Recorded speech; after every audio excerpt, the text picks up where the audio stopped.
Hey now. Sorry, folks, running a few minutes late today. I'm sorry. That's just the kind of guy I am. Perpetually a few minutes late, it seems, for everything. Well, sometimes I'm like right on time. Rarely early. How's everybody? Hi, Ben. Ben's here. He's the first one up there in the chat. Gary's here. He's in the UK. I'm headed to the UK, and when's that happening? Week from tomorrow. I go there and I'm going to do a morning TV show. There's a thing I'm doing called that's going to be next year called the Classic Rock Show, where I'm going to go jam some tunes with some friends over in the UK. And anyway, we're going to do a TV show next week. So when I have more information, I'll post it on my socials. But it'll be like a morning show in Manchester, I think, is where it films. This week I'm out of town doing clinics and stuff. I've got Omaha, Colorado, Austin. So that's all happening this week. So if you guys are in any of those places, please come out and catch me with the PT15 and the Helix HXFX and all that good stuff. And yeah. And then after that, we're getting pretty close to doing these. I come back for a minute, and then I go back to Europe again to start clinics, starting in the UK. Plus another secret project that I'm excited about. That should be a lot of fun for a few days before I start the clinics. But anyways, who else we got here? Music therapy says, remember one of your pro rules, be on time.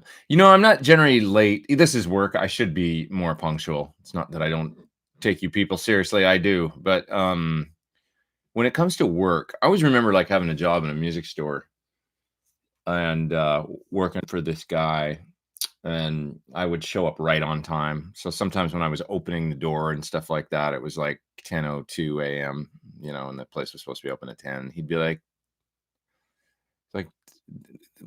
open at 10 means open at 10, which means you get here at 9:50. That's the way it works. Otherwise, you're late. Getting late is 10 if you get here at 10.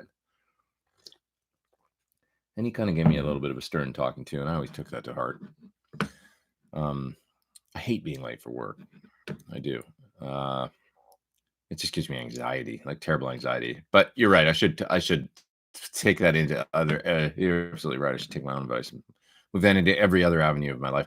My dad, he was terrible. He was always late, and he was a really meticulous guy. For some reason, especially social things. I remember he'd be in the shower getting ready to go when really they were supposed to be leaving in the car or whatever, him and my mom or something to go somewhere. I always remember that. He was not the most punctual guy when it came to. Anyways, have you ever tried your signature pickups on any of your Les Pauls? Yeah, actually, one of the guitars that we used to test the original Thornbuckers was my R9, because we wanted to know what they sounded like in a Les Paul for sure. So I would compare them to my Yaron guitar and other Les Pauls and stuff, and they're still in there. The original set of Thornbuckers is in I have a nice cherry sunburst R9. It's in the other room. I could get it. I could show you. There's some folks up there in the top chat. Whoa, who's up there in the top chat? What's happening here? We've got Henrique. Great string skipping video, he said. Thank you. Thanks, man. Appreciate that. Yeah, I put up a string skipping lesson this week, which is the first kind of guitar lesson video I guess I put up in a while. And I enjoyed doing that, actually. I would like to do more of them, more lesson videos on a more regular basis. But thanks, Henrique. I appreciate that. It's a fun way to play arpeggios. And it's kind of got a very articulate, kind of cool sound. It's a little less sort of smooth, where all the notes blend together like a sweep, and a little more like you kind of hear the individual notes kind of, and you can't play them as fast as sweep picking, because it's not just a one sort of chordal motion where you're playing through the whole thing. There's a lot of it's pretty left hand intensive, actually. And I stress to not stress. when you're practicing it. Like play carefully, proceed with caution, just because it. Even when I was working on that part, when I got the take that's in the track, my hand was hurting, and I couldn't probably have gone on that much longer doing it. It's like, if I worked on it for another 2 weeks or whatever, it'd just be like normal. But because I was like, oh, let me bust out this technique for this one demo that I haven't done for however many years, it was like, how's it go again? And I was going over the Paul Gilbert thing, going, okay, let me come up with my own sequence. And I worked on it for like an hour or two or whatever, and came up with the part and practiced it, and then got it, and then I cut it. And by the time I got it, it was like, man, like I was feeling my hand, like, because my hands aren't the most, I don't know about you guys, but they're not the most, like I don't have the biggest, like I got kind of medium-sized hands. They're not like Paul Gilbert's or something, which are huge.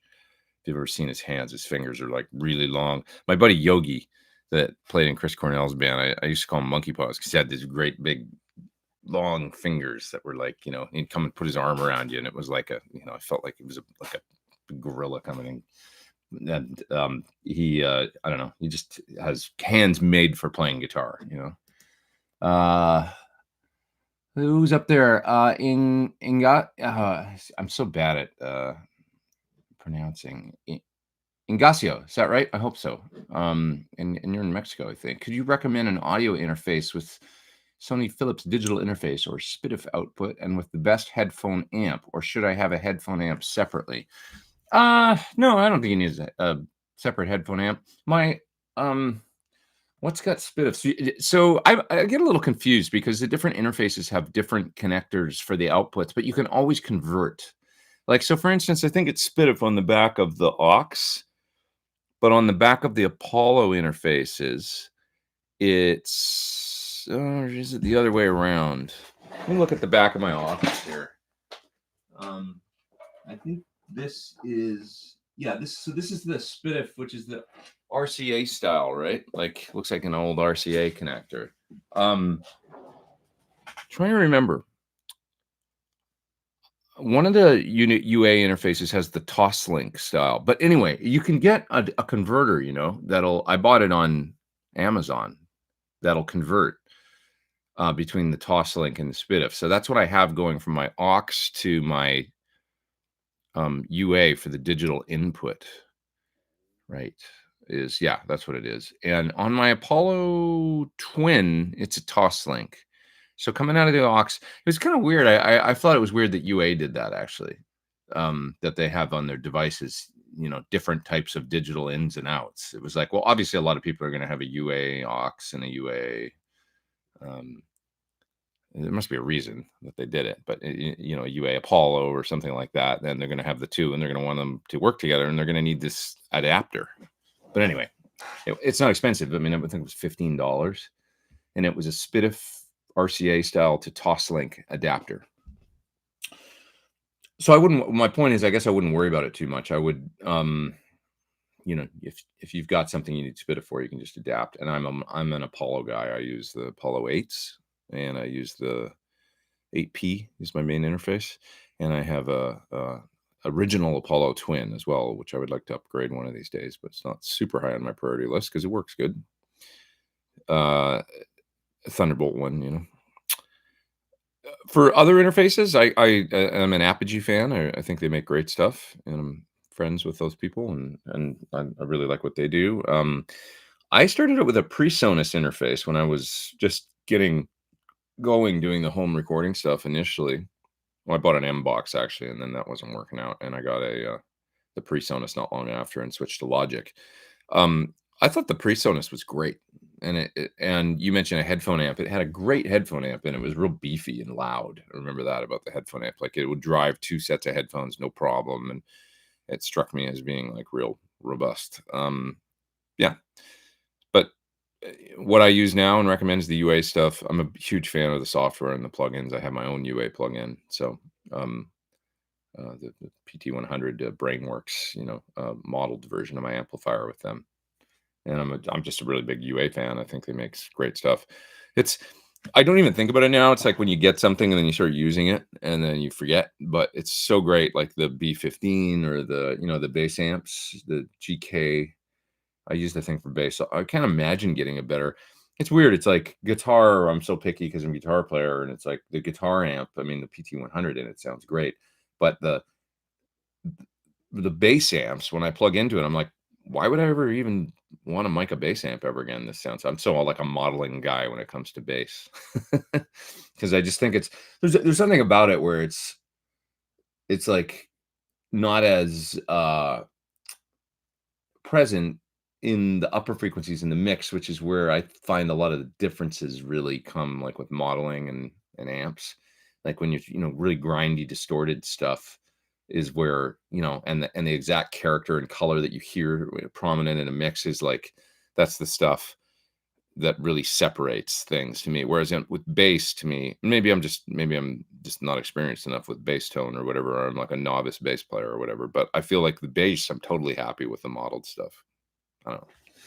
Just like why would I go to the trouble of miking an amp and a bass amp, which is a pain in the ass and they're loud and the low frequencies travel.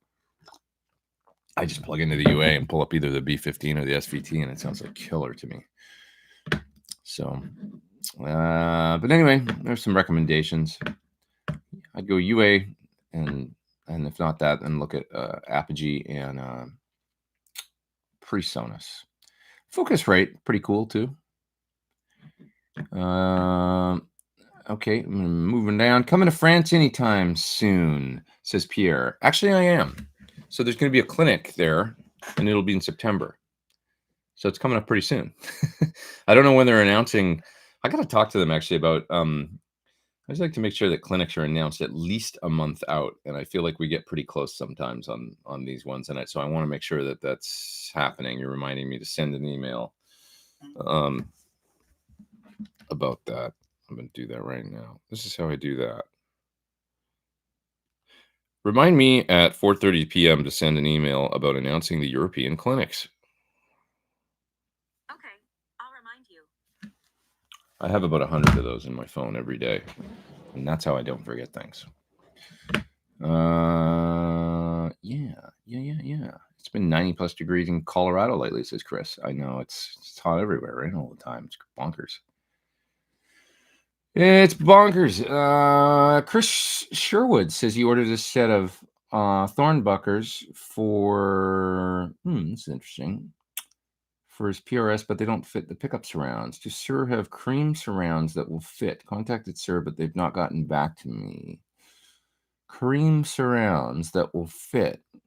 They can definitely recommend ones that will fit.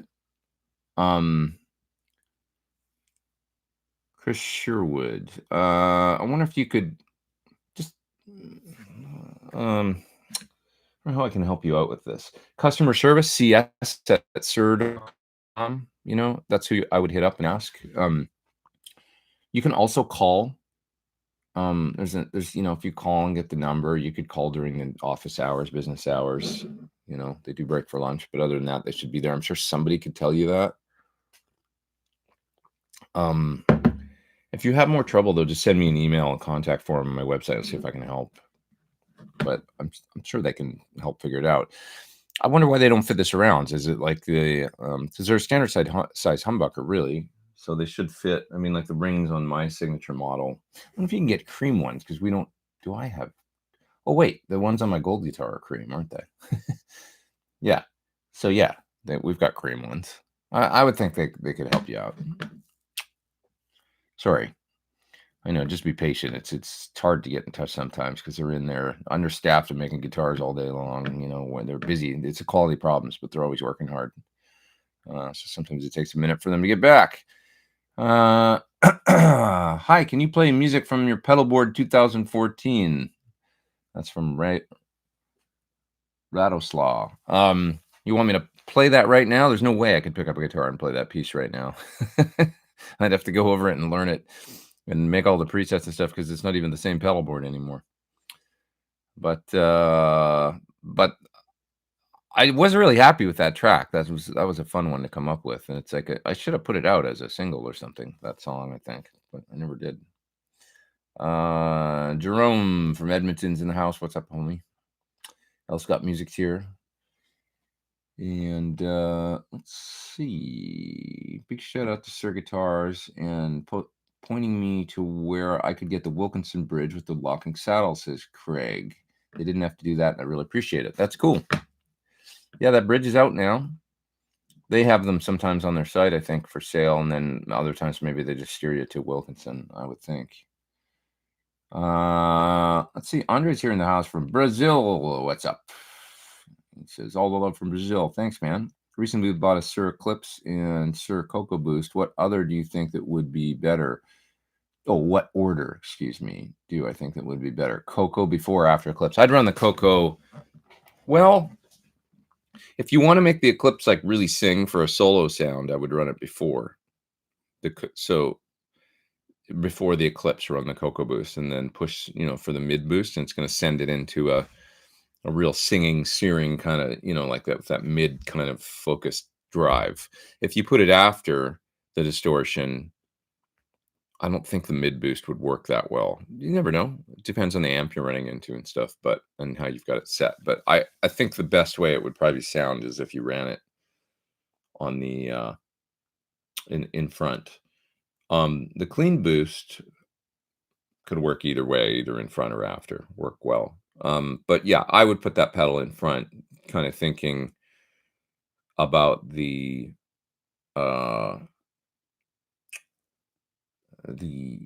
sorry, I'm slow. Got it. Thinking about the drive characteristics of the Eclipse, and then pushing it much as you would a distorted amp, So with the boost in front. Robbie Rose says, "Are you going to do a Peach Guitars clinic in the UK?" I am, and like I said, I don't know if they announced it yet, but it's coming up relatively soon, actually. But I mean, it's a little ways out. But that's what I want to ask them about, is when are we going to announce these? I would assume it's got to be this week, because they got to have time for promo and stuff like that. But yeah, I will be there. Somebody else was asking about France. I am coming to France, and it'll be Paris. So, so soon, and I'm looking forward. I can't wait to get back over there. I'm only going to be in France for a day, which is sad, because I love Paris so much. I spent a lot of time there, and I wish I had at least one day off there. I would kill for a day off there to go to all my old haunts and soak it up. But as it stands, it's a work day, and then I got to leave the next day, so I'll do the best I can. Get out and look around a little bit if I can. Ike Combs says, I'm working on a lesson series. He's up in the top chat. Thanks, man, for doing that. He says, I'm working on a lesson series on transposing on the fly in an ensemble, on praise and worship gigs or sessions, for example. Any community interest? Cheers from sunny Minneapolis. Sounds like a good topic for a lesson, I would think. It's kind of a targeted thing, but I would think that that's a great skill that a lot of people would like to have. I do it by retuning the guitar or by using a capo. It's funny. I do some gigs where, for example, if you play with Don Henley, like he sometimes changes keys on things depending on how he feels, like, his voice and what's comfortable for him and stuff. So you got to be ready for that. So I generally have a lot of guitars on that gig in half-step intervals, so that I can just pick up a different guitar. If he's like, no, I want to try this one in this key or whatever, I just grab that guitar and play it in the same position. But yeah, transposing sounds like a good, a good kind of specific topic, I would think. That certainly many people get something out of. Can we order the red color, says Chris Cam, for your signature guitar on a custom order? Yeah, I don't see why not. You could probably ask your Sir dealer to find out. It's called Garnet Red, and it's just a custom color, so I'm sure that they'll use it on other things. I mean, I don't have some exclusive on the color or anything like that, I don't think. So yeah, you could do that, I would assume. Chicago anytime soon, says Matt. Not that I have on the books now, but I'd love to go. Just these three. We've got Omaha, Colorado, and Austin Music House coming up next week. So super excited to do those things. But not Chicago right now. I hope so soon, though. At some point, that'd be cool to go there and do a clinic. Jesse says, I've seen a video of you playing with Cornell doing Hunger Strike with you singing on Facebook for a radio station. Are you shy about it? It would be cool if you could incorporate it into some demos. Singing? Uh, yeah, it's not that I'm shy about it. I just feel like I'm not like the world's greatest singer, although I do like to tackle it. And maybe it is that I've got some block about it because everybody can sing. I just don't feel like I was like that born singer. I've taken singing lessons and stuff like that from time to time, like the occasional one, you know. Um, and particularly with Hunger Strike, it was like a thing where I knew that song was gonna come up in rehearsal, and I tackled it one night at home I went over it and practiced singing it really hard so that I had it with the and then when we went into rehearsal, he goes Cornell was like, "Okay, let's play Hunger Strike. Who's gonna sing it with me?" I was like, "I got it." I stuck my hand up because I was like, "I wanna sing Hunger Strike with Chris Cornell, man, like, for the next 3 years." And he goes, "Okay, let's go." And we kicked into it, and it was funny because Yogi, who's a good singer, later that night, he was like, "You bastard, man! Like you were so on that." I was like, "Sorry, I had to. Sorry, love you, but sorry, I had to." And then I got to do it, you know. I loved doing it, you know. It was that was really fun, man. Sing. I wouldn't take the whole Eddie Vedder part. Like he would sing the first verse and then we would get into the second verse and he would do the first lines again because you know he's just I'm not like some you know he's the star of the show, so he would just take the first two lines of the second verse and then he would shift to the upper harmony at that point, and I would go to the blood is on the table, fire's cooking. I would come in on that part and he would the blood is on the table, he would go up to that harmony. And so anyway, that was how we did that. But I had to do it on that particular song.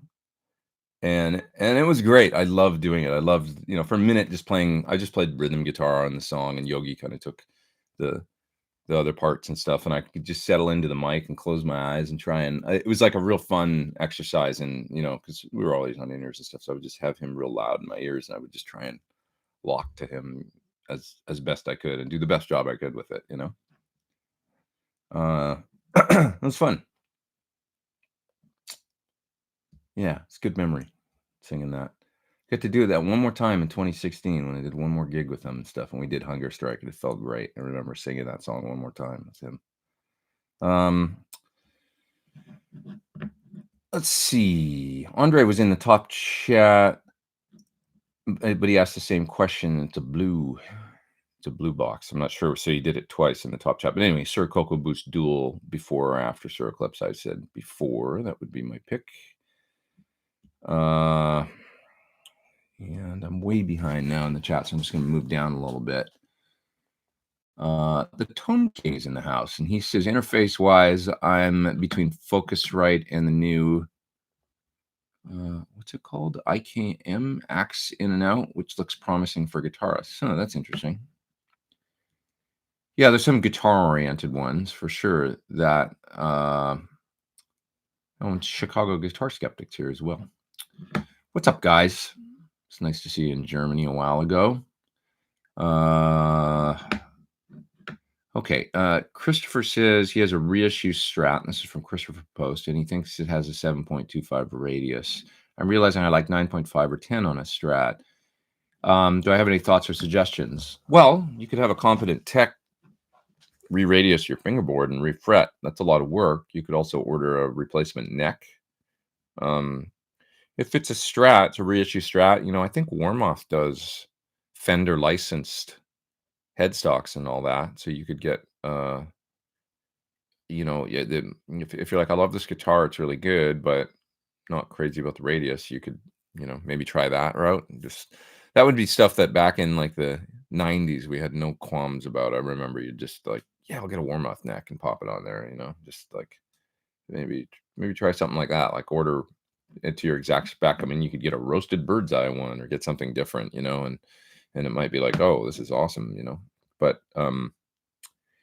the other options, of course, just get the different guitar that has that spec, because a lot of them do, like the Wildwood spec ones and stuff, for example. They've all got those 9.5 radius and 6105 frets and stuff. So you could find a legit Fender Strat that had that radius you like. So there's some options. Bamozzi says valve amps will never go extinct, at least not as long as people keep making valves, tubes, even if digital offers a lot more. Guitarists or traditionalists and will want to keep their valve amps. Yeah, many times they are. I mean, there's, even younger kids, these days that get into playing guitar. Some of them are into Strandberg guitars or whatever, headless and all that stuff. But then other ones want to play, old guitars and play. Obviously, if you're into, the Black Keys or something like that, you're into that like aesthetic of playing a tube amp with some fuzz pedals and a wacky guitar of some sort. So there's always going to be that. And I think there will also always be the kind of disciples of John Mayer and stuff like that are, Strats and pure tone and stuff. And I don't know if they're really ever gonna, because of somebody like Mayer and his influence playing things like Dumbles and, it's like a lot of the younger guitar players that I've seen, folks like, Matthias Asado is citing him as the example that brought him from metal to, playing sort of more soulful stuff. For him, it wasn't Hendrix or something, it was John Mayer. So, and a lot of people, the young guitar players that are really good in their 20s that play that kind of melodic, soulful sort of tinged with, you know what I'm talking about, style. They all, are the disciples of Mayer. And those folks are kind of like him, where I would say, clean amp pushed with pedals sort of players, generally speaking. Oh, Tom's here. Tom Quayle. Tom, you're such a monster. I watched our lesson the other day that we did at the first DipCon, and it's so good. You were so great in that, and the comments are so great. If you guys haven't seen it, I called it targeted practicing, I think. But it's from the 2017 GitCon. Was that right? 2018, 2017, 2017. And Tom and I just sat down in a room and I turned on the camera and we just had a couple practice amps, and he did this great lesson on intervals and how if you can just see, if you know where a minor third is between and you're playing in the key of E, and you're going to go from that E to the G note, and you know what that minor third interval looks like on the neck, be it, say, when you're on the low E string at the 12th fret, and you're playing that E and then the G up on the 15th fret. So there's that interval, and you know what that looks like. Well, now if you change keys, but you can find the root note of the key you're changing to, that interval stays the same wherever you are on the neck. That the way that thing looks under your finger. So anyway, that's what it's all about. And I'll just leave it there. And he explains it much better than I could. But it's a really, really intelligent way of looking at the neck and kind of breaking out of boxes. So anyway, it was such a great lesson. And Tom's just such a monster on the guitar. So it's a treat. Check it out. And I rewatched it, and I want to watch it again actually sometime soon.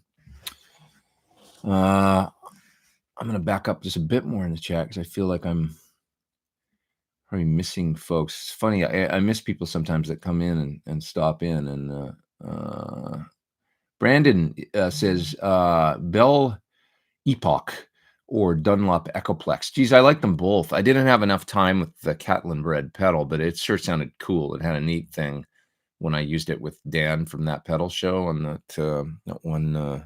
We did a little tape delay video a while ago. I've got the Echoplex on my board. I love it. It's got a tap tempo. I think that's nice. I think they both sound really good. I don't know that you would be unhappy with either if I could probably use both and be fine. The one thing to note about the Catlin Bread that freaked me out a little bit is that it's got this boost inside it that comes on. So like when you turn the pedal, in other words, when you turn the pedal on from the factory, it bumps your level a bit. And it was clipping the amp that I was playing it through for the first time. I thought, that's weird. It's like boosting quite a bit. But I guess there's a trim on the inside, and you can change that. So if you don't like that. Yeah. Music therapy says, but so true. Being on time is really appreciated by everyone. Yeah, it's a great quality. It's not a good quality to be late for sure. I was talking when for those that just joined, I was talking about how I was a little late getting here, and I said I'm kind of perpetually late. I try not to be late for work, but I should be more conscious of not being late all the time, for social things and stuff too. Even if it's 5 or 10 minutes, you're meeting somebody for dinner or whatever. It's not cool to have them sitting there waiting for you. So it's something that I could, that's a thing that I should work on. Why wait for New Year's and make a New Year's resolution when I can decide to work on it now? Okay, what else have we got? This isn't work, says Odin Stan. This feels like you're doing us a favor. Yeah, I feel like you guys are doing me a favor. I enjoy that. I look forward to doing this every week. Just really do. It's so much fun. I don't know. I just like to come talk guitar with people, and you guys come up with such great questions, and folks like Tom dropping in, and friends that I don't see. That's so cool to me. I don't know. It's a way to get together with people all over the world that when you just can't do it any other way. I guess it's the good thing about the internet. Yeah. Okay. Okay. I'm gonna move down a little bit here. What's my opinion about using full range cabs with the AX8 or Kemper? I just haven't done it that much. I sort of have this my opinion right out of the gate, like my pre-biased kind of opinion is that why bother, sort of. But that doesn't mean that people aren't getting great results doing it that way, and then I'm wrong. I could be. I have a great full range cabinet, the Atomic, that I love, because it sounds so flat and good. It sounds like a studio monitor to me. Those Atomic, uh, what are they called? CLRs. It's an amazing sounding cabinet with some great features. So I've got a terrific one. I've just never done a gig where I've carried that thing and brought it. Generally if I'm using a modeler at a gig, it means I'm flying somewhere, so I'm not going to bring that. And I guess, if I was doing a tour with the PT-15, and it was a thing where I couldn't use cabinets, much like a couple of the pop tours I've done and stuff like that in the past, where I've just been on in-ears, I would definitely want to get some in the wedge. I guess when I played with Tyoshi and I was using my Helix as a backup, we dialed it in with it in the side fills and in my wedge. So it's the same thing. I mean, I'm using a monitor, a full range cabinet at that point, and that worked good. I mean, I got it to the level where I remember playing through, practicing with the band and getting the setup going so that if we needed to go to it, it was all preset and ready to go. And I had it in the wedges, and we could easily go from my full amp rig, which was right behind me, to the Helix, just in case something happened to my amps or pedal board. And it sounded good. I don't know. So having said all that, I like the cabinet. This, I don't know about you guys, but I like the sound coming from behind me, like, because the whole band is, it's kind of weird having it in your face coming up at you. I don't mind a mix of coming up at me and then the cabinet behind me, but I do like the cabinet behind me now. Okay, so now you'd probably ask, like, what about the power cab and stuff from line 6? I think those things are cool. They're pretty good. I think, like I say in there, I did a little press for them, and I said I think this thing solves a lot of problems for a lot of people. It's a useful thing that I can see people using in many different ways. A full range cabinet like that. My preference is a guitar cabinet for guitar sound. That's all I'll say. Just because you're trying to replicate something when you're doing a full range cabinet or full range or coaxial speaker or whatever it is, and you want it to sound and feel like a guitar cabinet, you're trying to replicate this really imperfect, weird thing. And they're all different. Like every guitar cabinet is unique and has a different quality and kind of resonance to it and stuff. They're these really imperfect things. And if you find one you like a 412 that's got old greenbacks in it or something, like, you are going to go down a rabbit hole of trying to get a full range cabinet to sound like that, like exactly like whatever that thing is, because it's this weird shape that's not, I mean, they're the furthest thing from flat or perfect, a 412 1960B cabinet or whatever, but they've got this great sound and feel to them. And if you grew up playing it for 20 or 30 years or something, it can be a weird thing to try and get out of it. Now, if you've never used one, which is a lot of players these days where they're like, man, like I've never played through. They start out on like a combo and then they get a Kemper as their next thing or something. And it's like, so there's no frame of point of reference there that older guitar players that, it was like the coolest thing to have a 412 and lug it around in the back of your car. um, there just isn't that frame of reference. But there's just something about a guitar cab, you know, um, the way that it couples with the stage and the feedback, between your guitar and the cabinet and stuff that I just don't find is the same thing as a guitar coming out of a full range cabinet. Um, I'm prepared to be proven wrong one of these days if somebody makes one that really replicates that thing. Uh, you know, that's my take on it. Just for me, that's my preference is guitar cabs. I used, on the Michel Polnareff tour in France in 2016, I used a Marshall Rental 1960B cabinet that had just 75 watt, the regular selections in it. And I was using Torpedo Lives to host IRs. So I had two PT100s running into two Torpedo Lives with IRs hosted in the Torpedo Lives going to the monitors, my in-ears, and front of house because I was on ears. But then I ran the through jacks on the Torpedo Lives through to either side of the 412, those Marshall cabs with the two inputs. And so the cabinet wasn't even mic'd. It was for feedback and to feel a little bit on stage. I was so happy with that setup. I was using in-ears and I could feel the cabinet pushing behind me a little bit. I could turn around and lean into it and get feedback, and it didn't have to be that loud.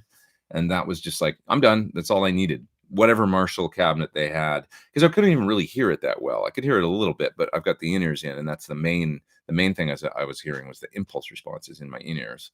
And then just having that cabinet behind me, pushing air from behind me, and right there for feedback and kind of that connection. The stage people, the stage manager and stuff, initially they didn't want to do that. They didn't want to have a cabinet out there, for volume purposes and stuff. And I said, what if it's not loud? Can we just try it? I said, in rehearsal, can we just set one up and see if this bothers anybody? And then, okay, we did it. And I think that's the last time he ever thought about it. And Michel never brought it up. I mean, he's old school, the guy, that I was playing with. He certainly never had an issue with it. And it was literally like, he had a grand piano at times wheeled down on stage and sitting right in the middle of the stage. And the cabinet was maybe, 12 feet away from him. And he never had he never said a word one about it. So it was at a reasonable volume. I don't know. I guess my point is you could fight for a long time trying to get one of those full range setups and just sound perfect and figure it out and stuff like that, then what happens if you go do a fly date or something, you got to go somewhere else. Now you don't have your QSC or whatever, or whatever kind of cabinet it is, because you've now got to rent somewhere. And it's like, oh no, I don't have my setup or whatever. Like all that stuff goes out the window when I'm just like, just give me a Marshall cabinet, whatever. I'll use my in-ears with IRs and, I'll be happy, So, because anyway, your question, I've spent enough time on the question. I'm sorry, I go on and on and on. But your question was about using like AX8 or Kemper or Helix, I would assume. So that's where your speaker sims are going to be anyway, where your primary tone that's in the house and that's what really matters is. And 9 times out of 10, everybody's on in-ears these days anyway. So at that point, why kind of mess around with use whatever wedges are in at the facility you're at, that, or you could always rent some sort of powered like a power amp or something and have a rental cabinet up there on stage and be running into like I say, like a 1960B or something, probably be happy. Okay. Moving on. Lawrence Petros Design says he's talking about lateness again. He says some people just don't have any concept of time, and their lateness is a sign of disrespect for those expecting your appearance. I hate being late too. Yeah, and he mentions he's not targeting me directly. He's just mentioning that in general. I totally agree. I mean, it's a it's a real show of respect when no matter what, when you show up on time for work or for social things, or it's a big deal. I think it just shows people that you care and that you take them seriously and that you value their time, and so you value them. I totally agree. It's a good quality. Derek Chapman is in Europe, and he's also in the top chat. Thanks, man. And he says, I use a Helix, but I have a Bogner Ecstasy and SL drive in a loop. Okay. If you were I guess you mean a Wagner ecstasy pedal, not amplifier, in the loops of the Helix. If you were going to do the same, which 2 pedals would you choose? Oh, that's a good question. Well, I have a Helix on a board, and the 3 pedals that I have, my board that's at home, has a DBX. What the hell is that one called? Can't remember the name of it. It's not DBX. It's a Keeley compressor. It's their limiter pedal, so it's like a compressor limiter pedal. But I was told that it basically models the DBX 160 or 166 style compression, and I can't remember the name of the GC2. That's what it's called. I just love it. It's a very natural sounding compressor. It's one of my favorites, actually. I forget how much I like it, and it's only on that one board at home, and I wish I had one here, actually. Such a good sounding compressor pedal. If you guys have never tried the Keeley GC2, simple 3-knob setup. You know, you can get that more complex Keeley compressor and stuff, and they're really cool. I like that GC2 thing. It's just easy. Sounds great. Smooth, transparent. And I've got an Archer, so my Clonny style drive that I love. Now, truth be told, it's Rocket Archer's I love it. It's my lead boost of choice these days. But the Minotaur in the Helix is great, and when I could try them back to back, I can actually really dial in that Minotaur to almost to my ears anyway. When I'm using it as a lead boost in front of gain, I can almost nail the sound of the Archer with it, so it works really well. But I just like having the Archer on there. You can reach down and turn the knob easily. It's cool. And then the other pedal I have is a fuzz. It's a Crazy Tube Circuits Starlight Fuzz, which I love that pedal. One of my favorite fuzz pedals. So those are the 3 that I have on my Helix board: Clonny drive, fuzz, and a compressor. Yeah. So Gary says that his dad is always late for stuff, and the irony is that he hates it when people are late on him. Yeah, I can relate to that. So yeah. Moving down through the chat here. Inexperience with the Mesa Boogie Mark 525, says Robert. You know, the only time I ever played through one was at Michael Thompson's house, and it sounded good, like the tone he had dialed in. I really liked it, but it was that Mesa Boogie MIDI lead sound that just kind of plays itself, you know. It sounded great. Really good, actually. Is my memory of it. So I liked it. Good enough where I was like, man, I want to try one of these amps again. But that was the only time I ever really played through one. Jennifer's here. She says, good to see all your friendly faces. Okay. What else we got here? Tried the DV Mark Eric Gales Raw Dog 250 watt Class D amp. I didn't know he even had one. That's crazy. That's news to me, but that's an interesting amp for him. I wonder how it sounds. Probably small and easy to carry, right, for travel and stuff. And that sounds interesting. I'm gonna have to check that out. Very interesting. Scott's in the Olympic Peninsula, and he says hi. That sounds like probably super nice up there today, I would assume. And what else we got here? Find another question. I'm way behind you guys, so I'll move down here further. Let's see. Mr. DeHaan says, I remember you playing the Pink Pop Festival with Chris back in 2008. It was great. I think it was 2009, but you could be right. But I think it was 2009 that we did Pink Pop. I was just thinking about that gig yesterday because we were talking about Bruce Springsteen, and he headlined. So if that was the same day Bruce Springsteen headlined, it was 2009. But yeah, Pink Pop, and who else played that day? Elbow played, who I love. I love that band. Such a good band, and I remember really enjoying seeing them live because I'd never get to see them before.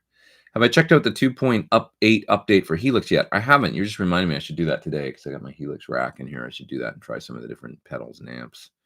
I know people have been talking about it and say they like it. I guess there was a bug or something, and then they did an update to the update, and now it's good.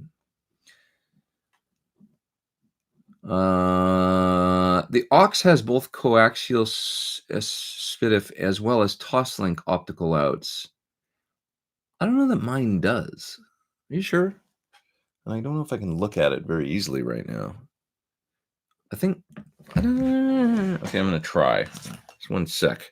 We were having a conversation about SPDIF versus toslink outputs. I'm looking. I see a USB.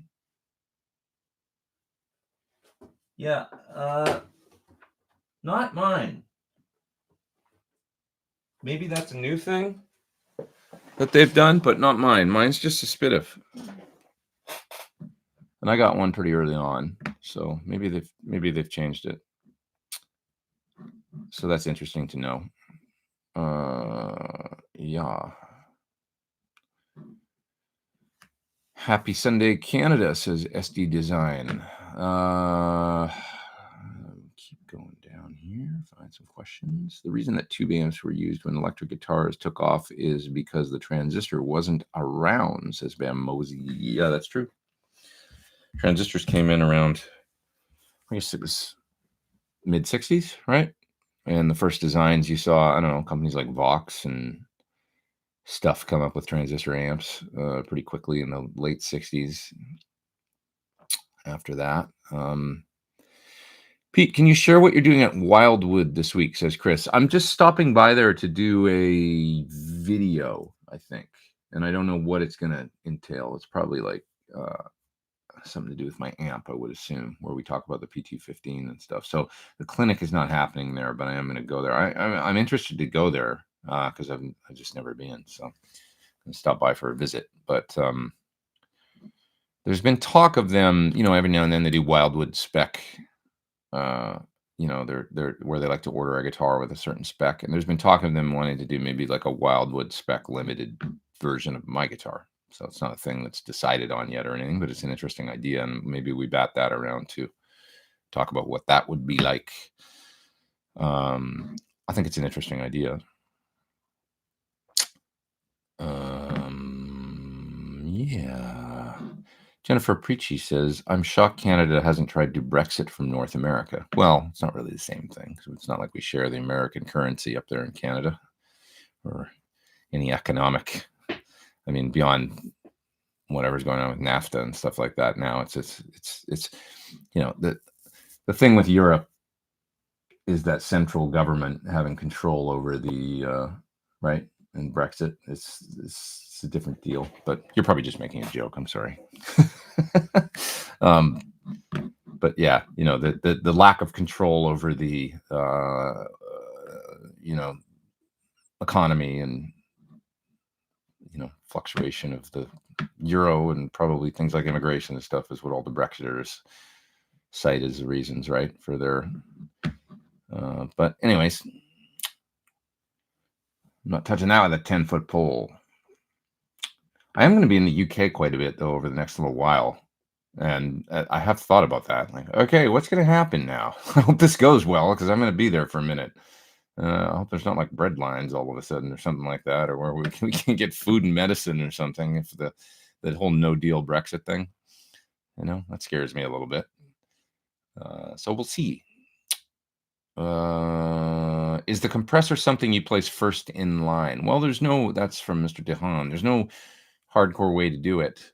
But generally speaking, it's good to place it pretty far up front in your chain, because if you put it after gain, compression, what it does is it brings the loudest sounds down and then kind of pumps up the quietest sounds and compresses the signal into a more kind of uniform thing. Bringing the quietest sounds up, that's noise, right?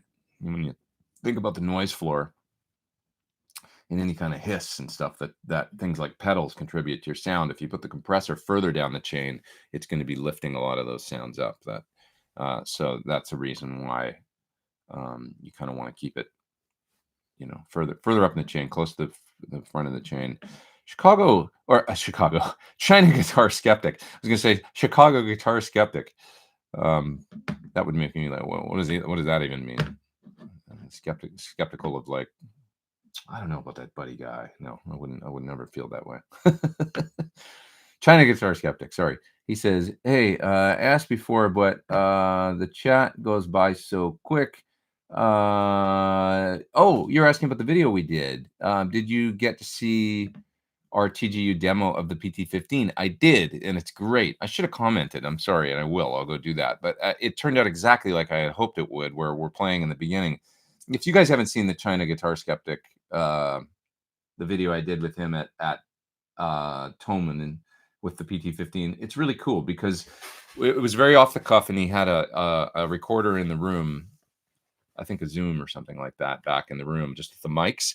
And it'll start out, you'll see the video and I'm playing and stuff like that. And then afterwards, we explain what I'm doing is I'm actually just playing through a studio monitor. It's a Yamaha, a small Yamaha studio monitor, like one of these, bookshelf size, studio monitor speakers. And I said, let's do a video if you don't mind, because he wanted to make a video. I said, I'd love to, but do you mind if we do it this way? I said, I just want to not use a guitar cabinet and just use the studio monitor, and then we'll tell people that that's what they're hearing in the video. We'll just have a mic in the room. And it was very, not, it's what you're hearing is just camera audio, in other words. And it turned out great, and it sounds great. And I saw it was exactly how I would hoped it would have sounded, that it was a good representation of that setup. Because a neat thing, having said everything I said earlier about playing through full range speakers, I love playing the PT15 through a studio monitor. It just sounds, or even like a Bose or something, it sounds great. I want to go actually to a hotel and have one in the room and try playing it through like the TV speakers. Cause they have like the aux in on TVs and hotels. And I want to get a little video going of that. Cause it's like, you could literally have the amp in a room and just do that. Just jack it into the TV in any room that you're staying in. If you're in a hotel, and play your tube amp through the television. I remember who used to do that. It was Mark, from guy that passed away, the guy that played with Starship. He was a great guitar player. I remember him doing that, like maybe with a modeler or something, and he would practice in the hotel room through the TV. And I thought, that's cool. That's a great idea. So, but anyway, yeah, I did see it, man, and I'm sorry I didn't comment on it yet. I will. But I was really stoked with the way that it turned out. So thank you so much for doing that with me as well. I appreciate it. Let's see. Bass is powerful, but perhaps less complicated for modelers, says L. Scott Music. I agree. Yeah. I think clean sounds are less complicated for modelers, and bass is less complicated. Where things get complex is when you start distorting sounds. And then distortion and digital is interesting. It's like, and just distortion and sound in general, because it blows things up, and distorted sounds, it tend to, I don't know what it is. It's just like a distorted, through the range of human hearing, like, that mid-range through wherever the guitar speakers roll off the frequency and the things that get accentuated and stuff. It's like, that's where kind of, with digital and with traditional kind of like analog guitar speakers and microphones and stuff like that, analog, you know what I mean? Like regular guitar cabinets and mics and things like that. I don't know. That's where the differences still, can be, to me, where it's like, oh, I still love the tubes, but bass is, yeah, perhaps less complicated is a good way to say it. I think. Bam Muzzy says, the thing about pedals is there is never a correct order. It's about experimenting or finding the order that creates the tone you want. Sure. I mean, like the compressor in an effects loop could be what you want, or at the end of your chain. It's probably going to be noisier, but maybe it makes a really interesting sound. A wah-wah in an effects loop of an amp, is an interesting sound. It can be, I think, if I'm not mistaken, I think Tom Morello runs maybe wah in a loop. I could be wrong about that, but I think I might be right. But anyway, it just has this incredibly aggressive sound because it's wah-wahing all the distortion and stuff with that running first. So it's just a different way to do it. And there is no right or wrong. If you you make good music with it and it sounds cool, that's all that matters. Unless you're going to damage something. That's the only time when there's right or wrong, I would say. But even like that's some of the greatest tones we ever got was when people threw all that convention out the window and just, probably borderline dangerous, like Eddie Van Halen experimenting with variacs and voltage and load resistors and placing pedal order. He just didn't care. I mean, he used to use a Fender, like either a Bassman or a Bandmaster or something, an early 60s one, and he would run the external speaker jack out into a cabinet, and he was like, yeah, it was great because it would distort, and it was just this awesome sound, and it was at a low volume. Well, the reality is there was no load on the amp. Like he would run so in the back of an old Fender tube amp, there's two jacks. There's the main speaker out, and then an external one which was designed to be used at the same time, it wasn't one or the other. It was like you had to use the external one at the same time. Well, he would just plug into the external one out into a cabinet and then turn the amp up. Well, the amp was not loaded at that point. And the sound coming out of that jack was quite quiet because whatever reason, somebody that understands Fender amp wiring could explain it. But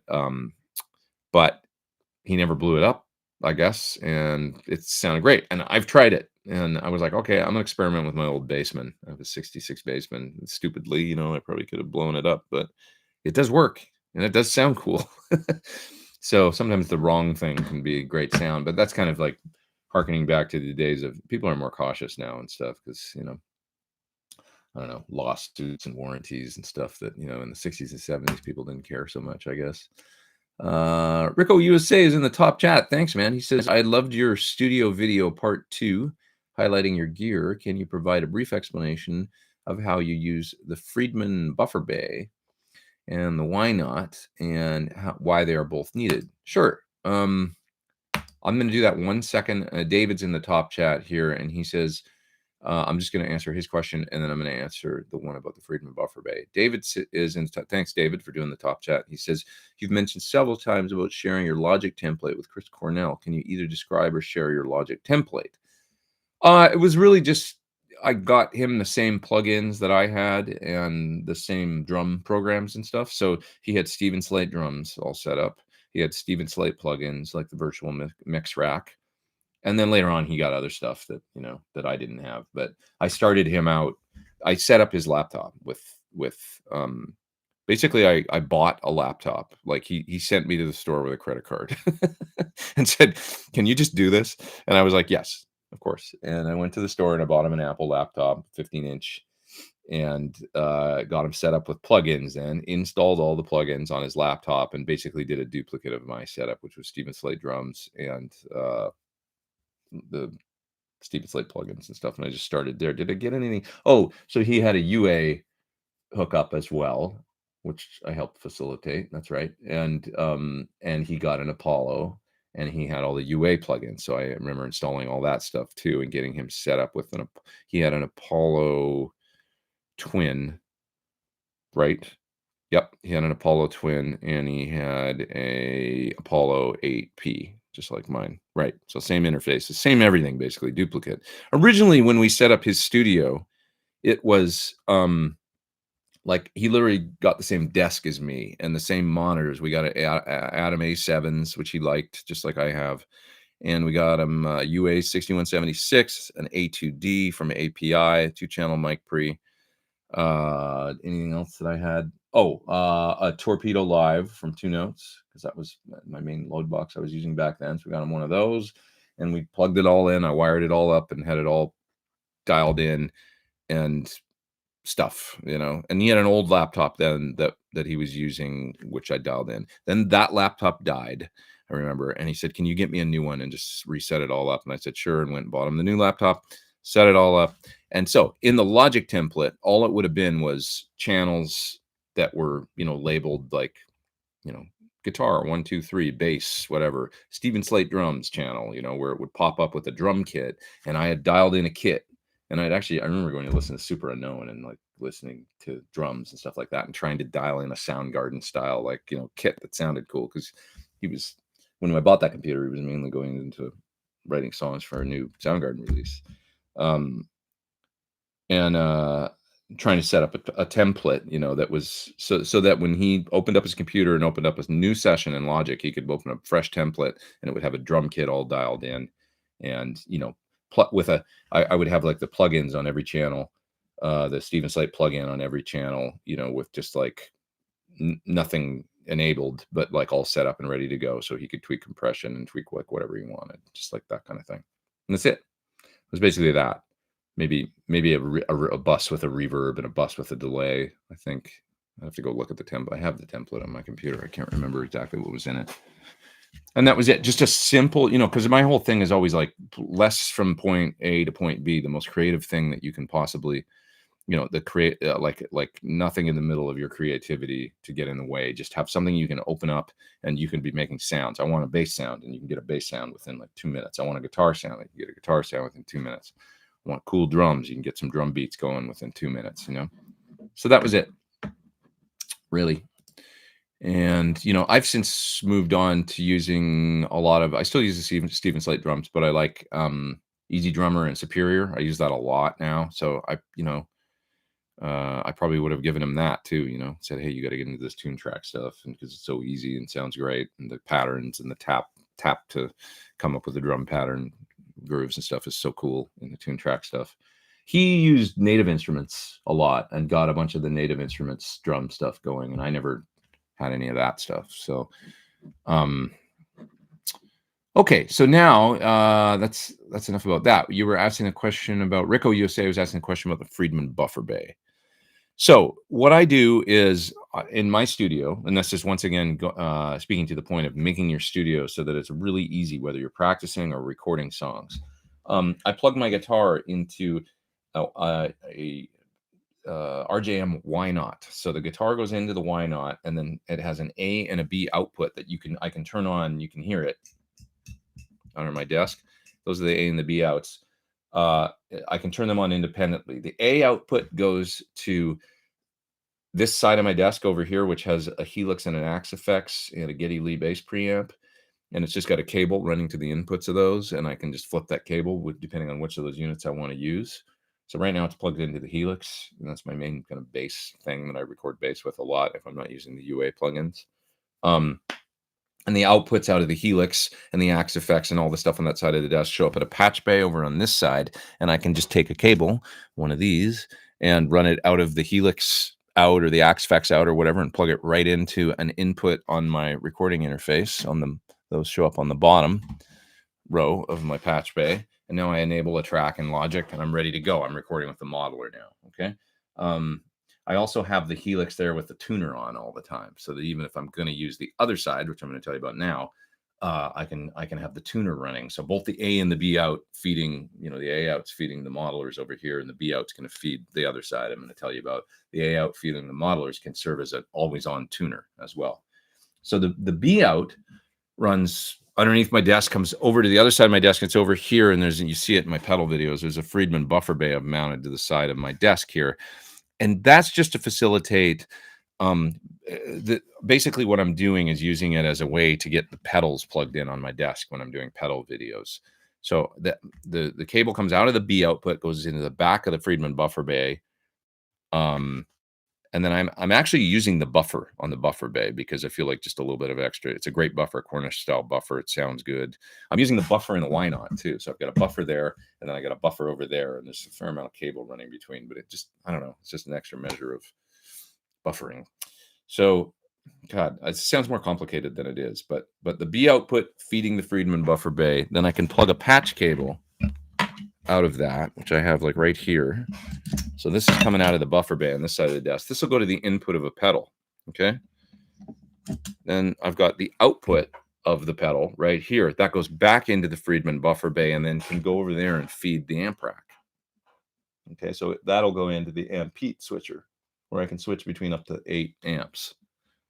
So basically the Friedman is it's just a breakout thing that I can easily patch a pedal in. When you see the pedals in the vise on my desk, that's how I'm patching in the pedals on the desk. It's just a way to get the signal from my guitar into a tuner, also coming over to this side of my desk so I can easily patch in a pedal and then get them over there to the amps. Now, sometimes I'll just take the output from the pedal right here and I'll plug it a lot lately, just 3 feet away over to the PT15, which is sitting right over here because that's been my main squeeze here for the last few months, right? I'm just using it all the time to record, and the amp rack doesn't get turned on that much.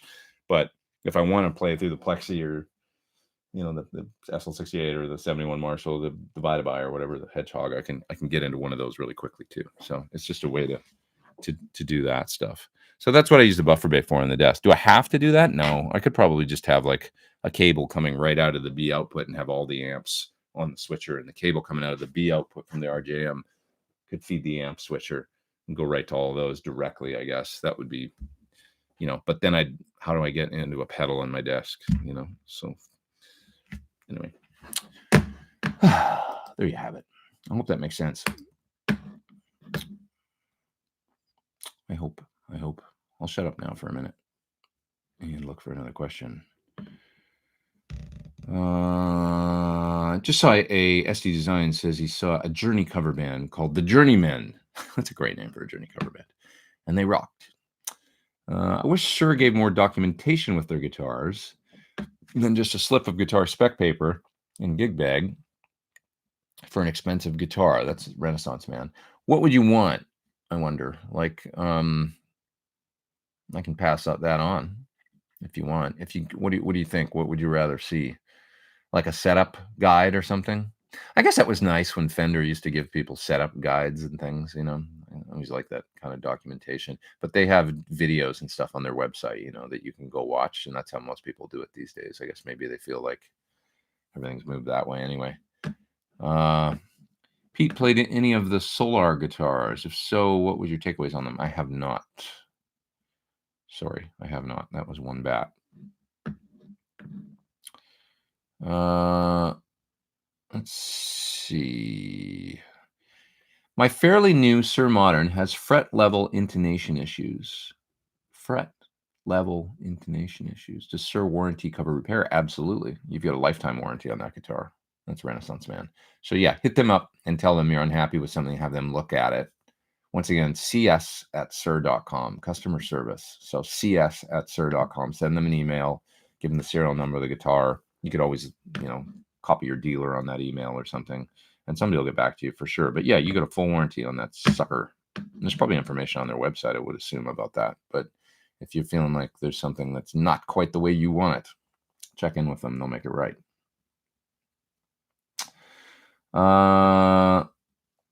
Let's see. Ramon says, "Hi, Pete. I'm using an exotic SP as a boost overdrive in the low setting with volume maxed and blend around 10 o'clock. Ever tried this? No, I haven't.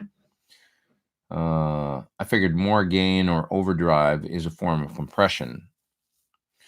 Yeah, I mean, if you use the level on 10 and the gain on, you're trying to get it almost as much toward a colored boost as possible, right? And then the second that you bring up that gain control, you're adding in the IC or whatever clipping, however the clipping is in one of those, you know, you're adding in the fake clipping that kind of, you know, clips the circuit and adds a little bit of drive to the sound, which can sound good. It just depends. Any recommendations for burst style pickups for my Les Paul? That's Patrick. Well, the Thorn Buckers or PAF style. That's what I would go for. There's other pickups out there you can check out though. Of course, there's so many threads about things like that on the gear page, right? Throwbacks, and you know, you can go around about Wolf Tone and Seymour Duncan.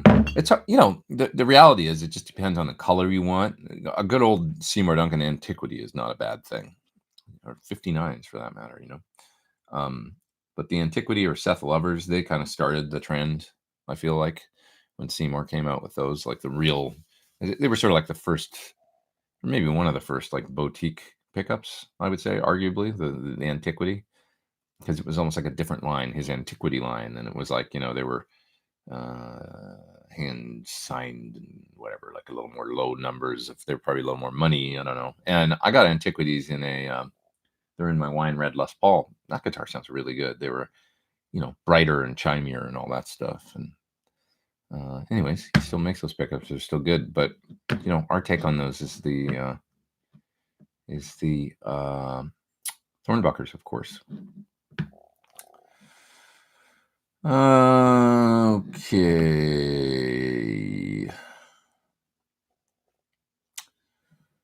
How do you maximize the sound of your guitar? Minimize the sound, sorry, says Compton Terry. How do you minimize the sound of your guitar pick when playing with lots of overdrive? I use a Helix with a power cab and it drives me crazy. Love your channel, sir. Thank you. You could try a different type of pick. I find a pick like a nylon pick has less pick sound. And then certain picks will have more articulate kind of attack. So experiment, go to the store and try some different ones and see. It could be the angle of your pick too. So you might want to experiment with that, like angle of the pick. Maybe try and watch some YouTube videos or something on like, guitar picking, holding the angle, like put in some different, I don't know. Different angle. Yeah, you know what I'm saying. But yeah, the nylon picks from Dunlop, for example, those are pretty smooth sounding. And Ultex is pretty smooth sounding too, the ones I use. ST Design says he loves French. J'adore la français. I agree. Let's see. Ben Coombs says, thanks, guys. I'm now moderating in 2 languages. Because he's in Eastern Canada, right? And he probably had a better education than me, French. I'm not going to put it on my education. I'm going to put it on I was a lazy ass in school and I didn't pay attention. I didn't work hard enough on French, and I really wish I had, because it's not like I didn't have it in school. I did. I should be better than I am. I can say un verre de vin blanc, s'il vous plaît. Or où sont les toilettes?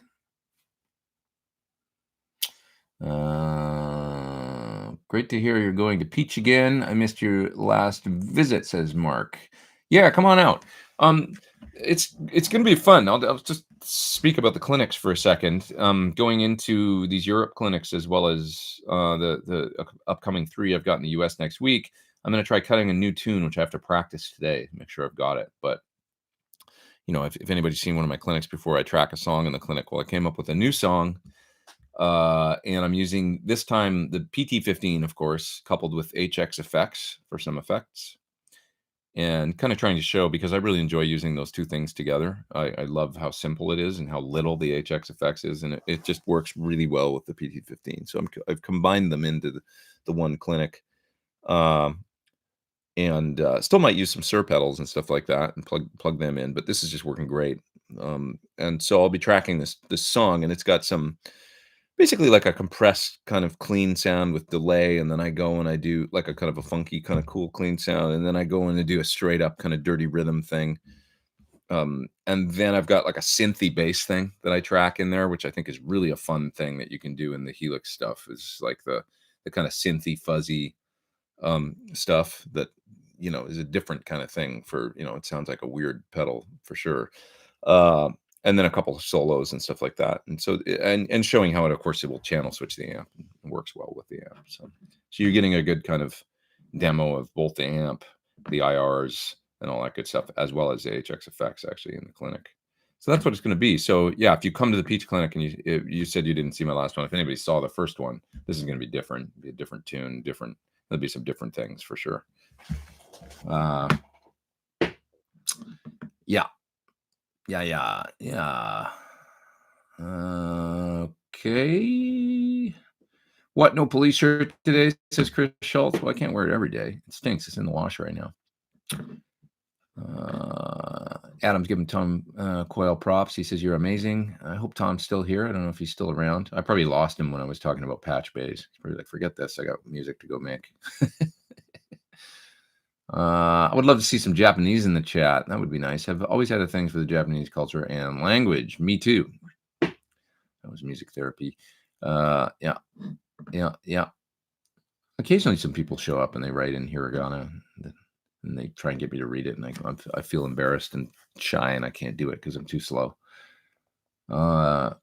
Hey Pete, just one axe from your collection, says Nigel. Which would you have would have your back and feels most like home for you? Probably my signature these days, because I play it so much, and it's like I'm really comfortable with it and getting a bunch of different sounds. That said, I mean, when I go to a different guitar, I'm like, oh, I miss this guitar, like my 335 or something. It's like, oh god, why don't I play this more? Or my old Strat. But it's you gravitate towards the tools, I guess, that help you get your job done, and that's why I use the PT15 and this signature guitar all the time, because I did design them. So in conjunction with John and everything, but it's like, these are the things that I was like, yeah, it'd be great if I had this, and then they did it. And so it's like, I've got all these things that I wanted, and it's just like it's like designing a car or anything else from scratch, where you're ordering what you want. And it's just like, yeah, this is the tool that I always, wanted, to get the job done. So, please tell me the correct way to hook up Helix 4 cable method, please, says Gary.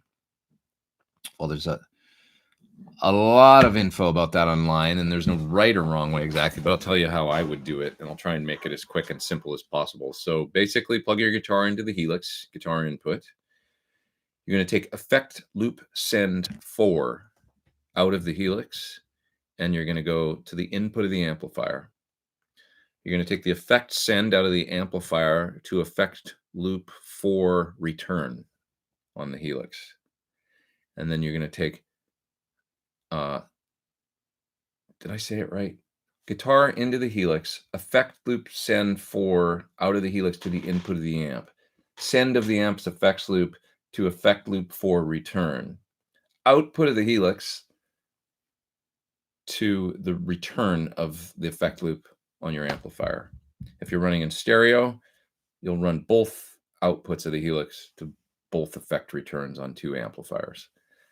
That's how you do it. Now, you're going to want to use an isolation transformer, just to complicate things a bit, on the send from effect loop 4 to the input of the amp. I recommend using, or you'll have a little ground loop.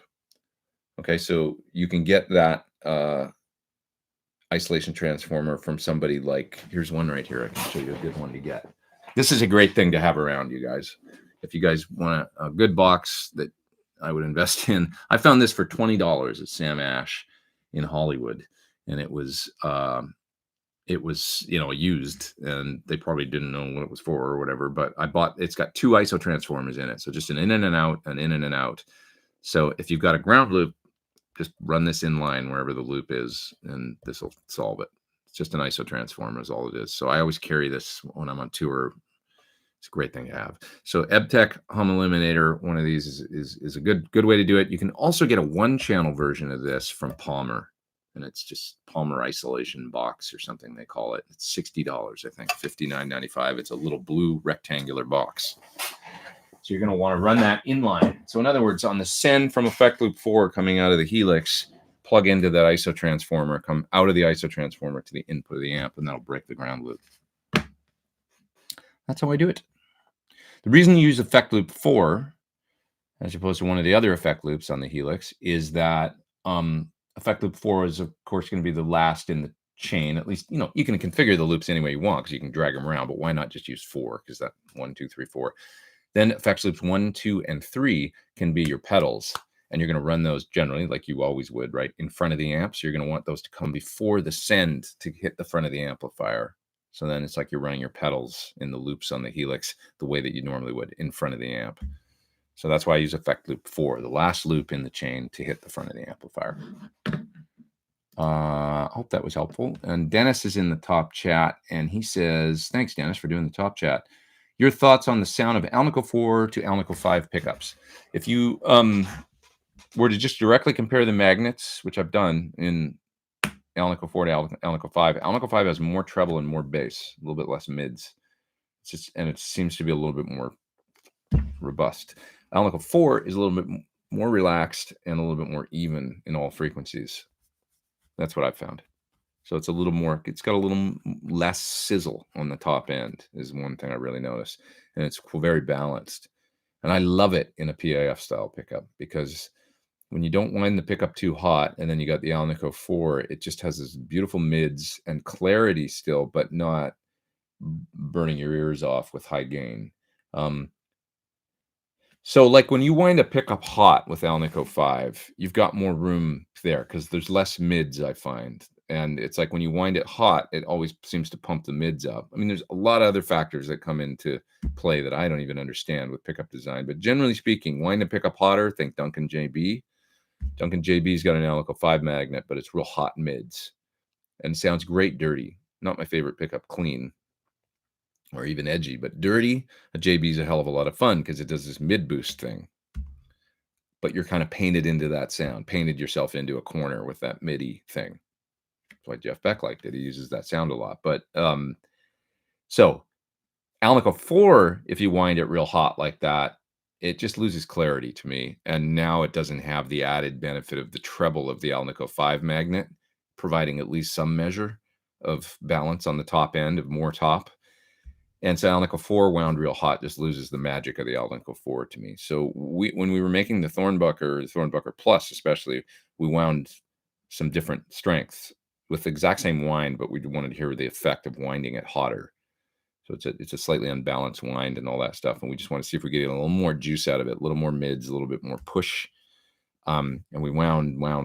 Then you go beyond a certain point, it's like, oh, we've lost the magic of the pickup now. Really doesn't sound like it did with that nice warm clarity. So a lot of people love it, like the original Thornbucker, and like Scott Henderson said, it's the best humbucker he's ever heard. It's just got this great clarity to it that isn't this huge step away from a good single coil.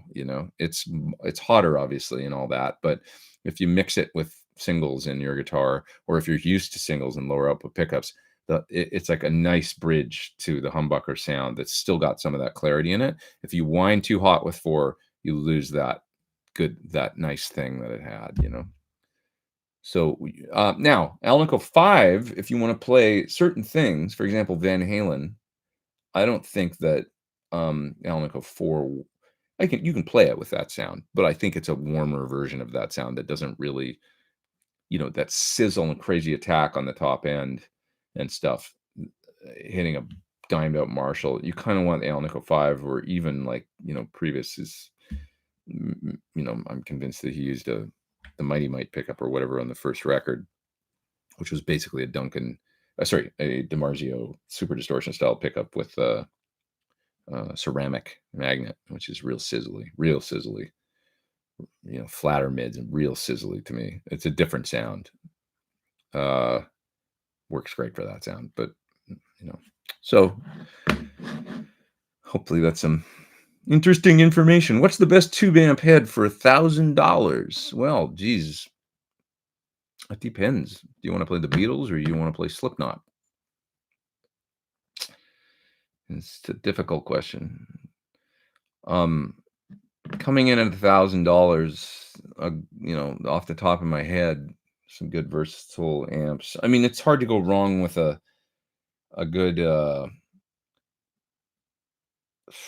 like a DSL from the 90s or something that or even a JCM 800 is a great thing that you could probably find these days if you look hard enough for $1,000. I'm sure they're got to be out there, right? They're probably a little more everywhere, but that's the kind of thing you're going to find locally with somebody that just doesn't want it anymore. They just want to get rid of it, and they're happy to get $1,000. I would think it's probably more, right? Like, it's probably more like 15. But, like if we're talking about new amps, I don't really know for $1,000. Like I can think of more from 1,000 to 1,500, but like 900 to $1,000. I don't know. You guys provide some. See what you can come up with. Offer the gentleman some suggestions. Hi, Pete from Australia says, Louis 66. What's up, man? 4:40 a.m. Man, that's right. It's tomorrow morning, isn't it? Monday. You must be up for work. Okay. Any Montreal clinics? I wish. That's Rodney. Not that I know of right now. Moving down. Oh, I lost. God, there was a question and the chat jumped, and now I'm all the way at the bottom. So maybe I should move down the chat. Guys, if I miss your question, please ask again, because I'm so far behind, as always. You know how it goes.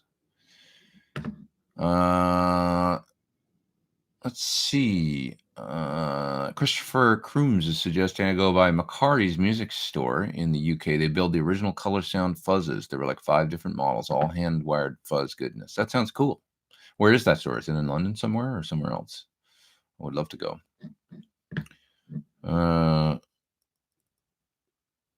Let's see. Marty V's got a concert going on outside his house.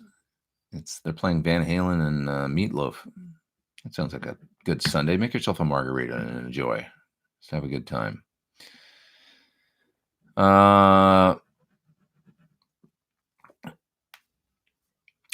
You've got a good idea here, Matt. You say, have you had a chance to use your Axe FX3? I would love to hear how the vintage Fender amps sound. They seem to have them covered. Maybe I should do a video where I like try and dial in Axe FX3 vintage Fender amp sounds. I think I saw one where somebody did a Marshall-y one compared to all the different Marshall style amps. I think that's kind of a cool way to make a video with them. Like, you know, pick a class of amps. Maybe I should do like Voxy sounds, because I really like the Axe effects for Voxy sounds. It's like I prefer it actually to the Helix for Voxy sounds. That's something I can say when I try it, because I know, because using the for the Queen gigs, Queen Ultimate Queen Celebration with Mark Martel gigs I've been doing sometimes. I have a few more coming up in October as well, in some different places. I'll announce those later on, but where I go play 20 songs of Queen music. I'm gonna have to review again, but the Axe effects worked really good for that stuff. So maybe that would be a fun thing to do. The different boxes too. Have you read the new SRV book yet? I have not. That sounds interesting. I'd love to learn more about him, actually. Yeah. Subscribe to the channel, please. Please subscribe to the channel if you haven't yet. I'd love to get some more subscribers. That would be great. As well as if you don't mind hitting the thumbs up if you're having a nice Sunday with me. I appreciate it. I do. Thrash and Metal Riffs says, remember that collaboration with the band Filter playing over the Crystal Method song? It's pretty badass. I don't actually remember that. And I like Filter. I used to play in a band with Kelly, the drummer of Filter. I did a year-long tour with Blink of the Star with him. I don't even know that track. You could send it to me, please. Okay. Good tip for the ISO box, says Pascal K. Yeah, the ISO from this is a necessary thing with the Helix, as it is with, you know, probably many modelers, or, you know, but it's just a good thing to have around. Like that hum eliminator, the 2-channel one, that's a great thing to have in your gig bag, just in case you run into something. Anytime you want to split the 2 amps in stereo, you can just use one side to go, you know. It's definitely good. Would the HX effects or Helix's delays, mods, reverbs sound okay through a clean combos front end if it has no effects loop? Yes. Yeah, that would be the way that you would use it. You know, either the Helix or the HX effects, just configure the right way with the levels set the right way, run a few overdrives, or, you know, like a fellow was saying, he had a Helix and he was running an ecstasy pedal in the effects loop. That's how you would do it, and just run it right in front of the amps. My friend Andy Abad does that. He plays with Jennifer Lopez, and he uses the Helix. He might just be using the Helix Direct now, but for a long time he was using like deluxe reverbs, like rental ones. And he just, you know, when he'd go to a fly date, he'd plug the Helix into the deluxes, and he used it for all his effects and stuff. So it's just a way to kind of, you know, replace your pedal board essentially.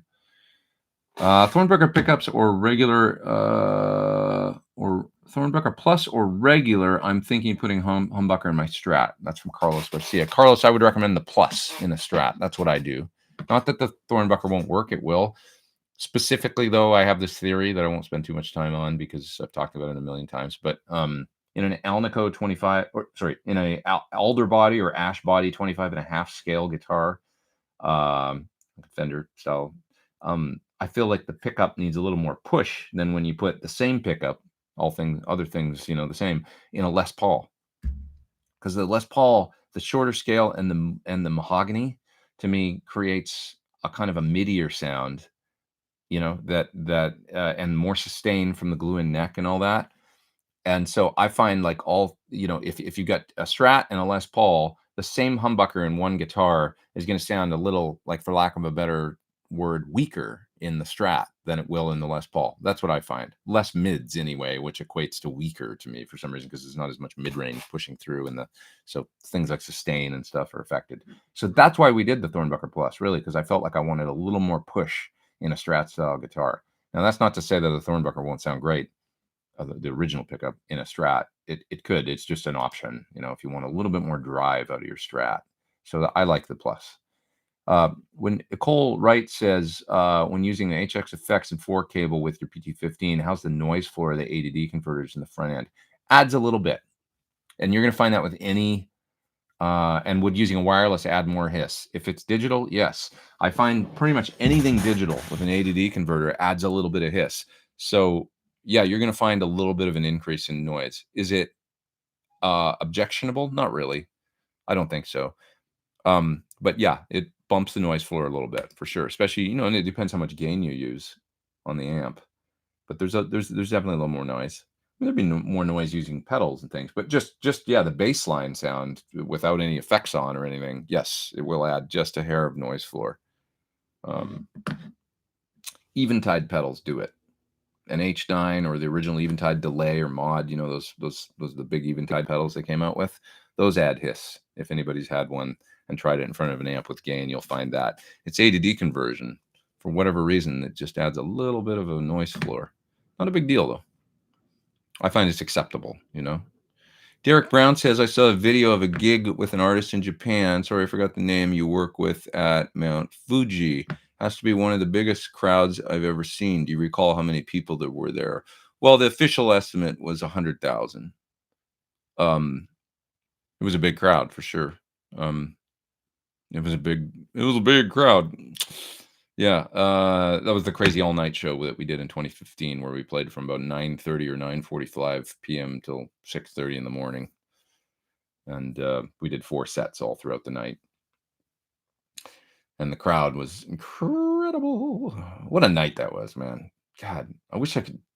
I was personally going through a weird time then. It was a stressful time in my life, and I wish that I hadn't been, because now that I think about it, it's just like I could have been a little bit more. I had a great time, and I was quite present at the gig. I really was, but it's just some personal stuff I'm sharing. That sometimes you've got these life experiences like that ain't ever going to happen again, quite like that, and you just wish your mind was completely clear of all bullshit in that situation, so that you could just really be in that moment. And I was very present. I remember almost having a nervous breakdown in the days following the gig, but at the gig, I was there, and it was incredible. And what a great thing, that gig. It was a really, really amazing event. I hope there's more of that. I don't know where we go from here with it, but Chiyoshi is amazing because he always thinks big. He had done one 10 years prior at the Sakurajima volcano in Kagoshima, Japan. He had 75,000 or 80,000 at the volcano. So people had to take the ferry over from Kagoshima over across this bay to the base of this volcano, where they built a huge site. And there's a beautiful site I actually visited a while ago where that concert was, and there's a statue of him there now where the concert happened. But anyway, he always likes to one up and go one more. He doesn't like to sit on his laurels or whatever. And as he gets older, he likes to try and he wants to keep going.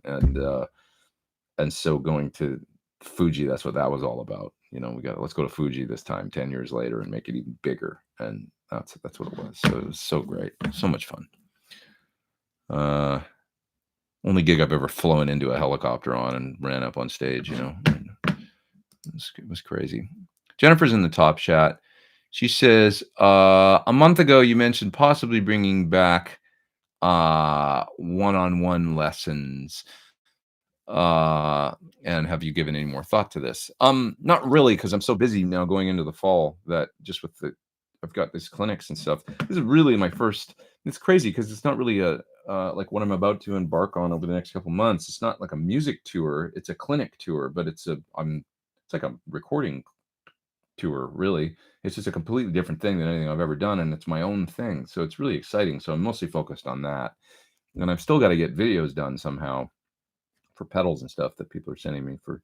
And I've just got so much going on all of a sudden. It's not like stuff I'm used to. It's like these clinics. Well, this is a different thing. I got to get my head around this, and then the types of gigs I'm doing now, like with the Ultimate Queen Celebration band, and occasionally playing with them, as well as this another thing I've got coming up, this thing called the Classic Rock Show that we work on. It's a totally different types of gigs than I've ever done. So it's an interesting thing. What I'm used to doing is getting a gig, going to center staging or third encore here in LA, learning the songs, going in and doing 3 weeks of rehearsal, and then heading out on the road and starting a tour and getting in that groove. This is all this kind of different stuff, and it's like it's more. It's less. I'm just not used to it, so it's like I'm trying to get my head around it. It's a different style of this is going to be a different kind of tour that I've ever done coming up, doing clinics and stuff. And yet it's a full month of stuff, where I'm away and doing things. So anyways, I guess I'm trying to say that I kind of can't take on anything else in my head right now, because I already feel like on a daily basis, like really like almost overloaded with like, it's all great. But I got to balance my brain with like, and then take some time to not take on too much. That's all. Because I'm not the most organized person. Okay, Pete, ever played Slash Alnico 2 pickups? I'm thinking of putting a set in an Epiphone Les Paul. Have I ever? I haven't. I've used some Seymour Duncan Alnico 2. Like his pickup was originally the Alnico 2 model. I can't remember what they called it, but that's what he used to use in like his original Les Paul. So it can't be that far off from those ones. Alnico 2 is an interesting magnet. It's generally speaking, it's like a weaker sound, and then you wind the pickup hotter to bring it up, and it's got this warm MIDI thing. Like the Duncan Custom, for example, is the pickup that Van Halen, I think, started to use in the kind of the 5150 period. He started to go towards these hotter Alnico 2 pickups, and probably a little less sizzly top end, a little more balanced in the mid. So that's like the pickup that you would hear in those 5150 guitars he played and stuff for, the mid 80s. It's a different thing. I have Alnico 2 magnets in my Scala guitar, my Leo Scala guitar. That pickup sounds great. The John always says you can't like pick up out, like DC resistance isn't a measure of output necessarily. And the magnet isn't a measure of like the warmth or darkness or whatever. So he's got a better understanding. It's like all the other factors, probably the type of pole piece material you use, the gauge of the wire, whether it's 42 or 43, the type of wire, the whether the pickup's balanced or unbalanced, all these different factors affect the tone of the pickup. And so when you change one, then it kind of goes out the window. So that wasn't your original question, though. You were just asking if I played the pickups. I don't know if I've ever played a Slash set, but I have played the original Alnico 2 Pro, I think they were called. And they sound good. I like the single coil version. He had an Alnico 2 Pro single coil that I had in a Strat for a while, many years ago. Somebody's in the top chat, and I just missed them. I'm going to get that in a second. Sorry, I'll page down and find your top chat. Pete, on your PT15, are you running out of the line out into your Apollo? Yes, that's right. You should take the line output right into the interface. That's correct. That is correct. Chris Schultz says I have hair highlights. No, I don't. That's just my hair. Highlights? Probably just going gray. This is the way my hair grows out of my head right now. At least this week.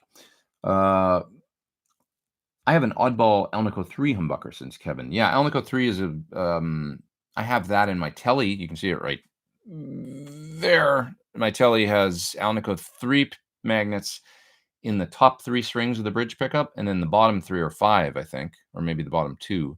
Those Ron Ellis pickups, and Ron does that thing where he uses a different magnet for the top strings, and it's awesome because Alnico 3 is a warmer sound once again than Alnico 5. Probably even warmer than Alnico 4, I guess. And it tends to mellow out the top end. So in a Telly, it's like killer because you got the slant on the pickup, and then the Telly is bright anyway in the bridge, and get a warmer top strings, but a snappy bottom strings with the Alnico 5. It's pretty cool. SD Design says more attention should be given to acoustic guitar. Well, you think about like the Ed Sheeran, and there's plenty of people out there that are actually kicking ass playing acoustic guitar these days, right? There's some acoustic going on out there. Guitar Ninja says, interested in what you're listening to or what music is inspiring you lately. What did I listen to the other day that I love? I like Unknown Mortal Orchestra. You can check out their album called Sex and Food if you haven't. I love that record. It's so cool. Listen to the song. Listen to the song "The Ministry of Alienation." I love that song so much. it's this weird kind of, if it's sort of like that new psych kind of thing, if I have to classify it, but there's also this like Steely Dan element going on to the songwriting that's pretty cool. I don't know. It doesn't sound like anybody, to be honest, but I love their weird, it's weird music and it's cool. It's just different and cool. Great. This is like odd meter riff. That's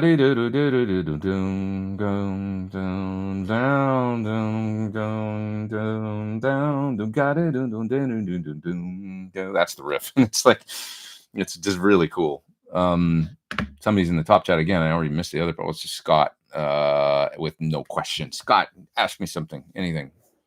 I'm all yours. Thanks for doing the top chat, Scott. I really appreciate that. And let me find the person that I missed. Somebody, any new PT merch coming out, said SD Design in the top chat. I want to get a PT t-shirt. I could design a new one. What should I do? Any ideas? What would we do? I don't know. I want it to be silly. That's for sure. Can't be serious like my last one. I've got a merch store. If anybody wants to see it, so my Teespring store, and the video is always, it's probably showing up underneath the video right now, and but we've got shirts and hoodies and mugs, and that's where I got my PT mug from, which I love and use all the time. I paid full pop for it. It's not this one. It's the dude. The dude abides. T-shirts, new t-shirts. Yeah, I'll come up with something soon. I have to think about that. I don't design that stuff. I get my friend to do it. I hope something soon, something new soon. And let's see here.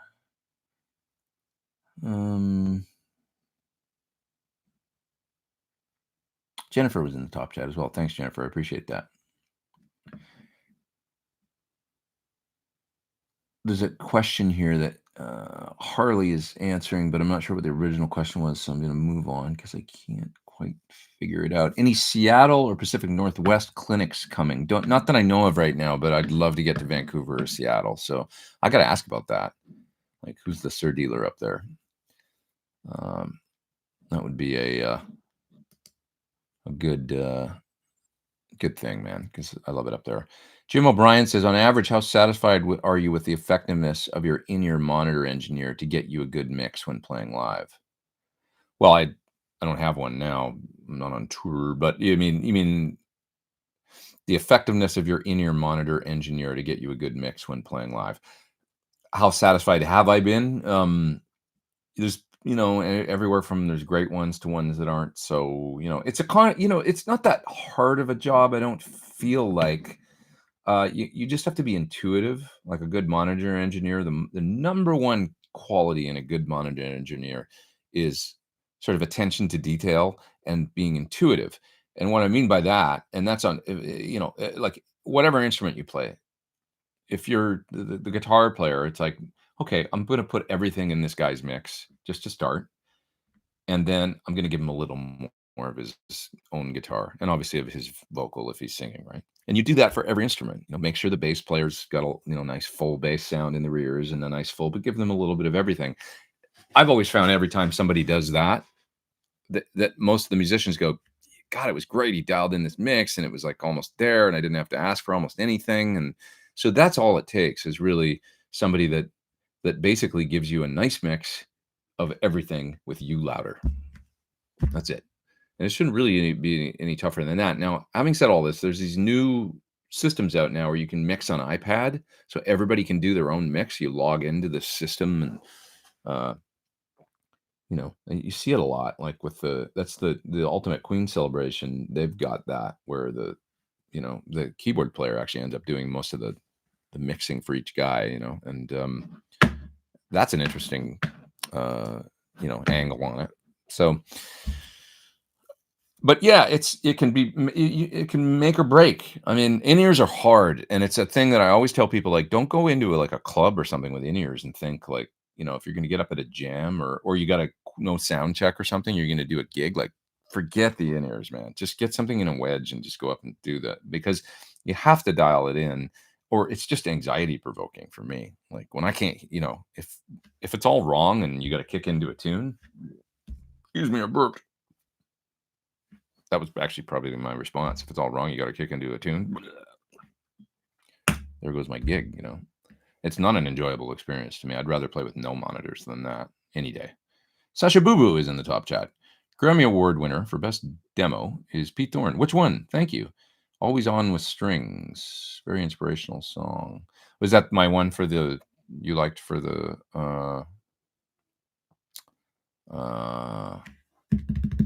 exotic pedals? Like this one?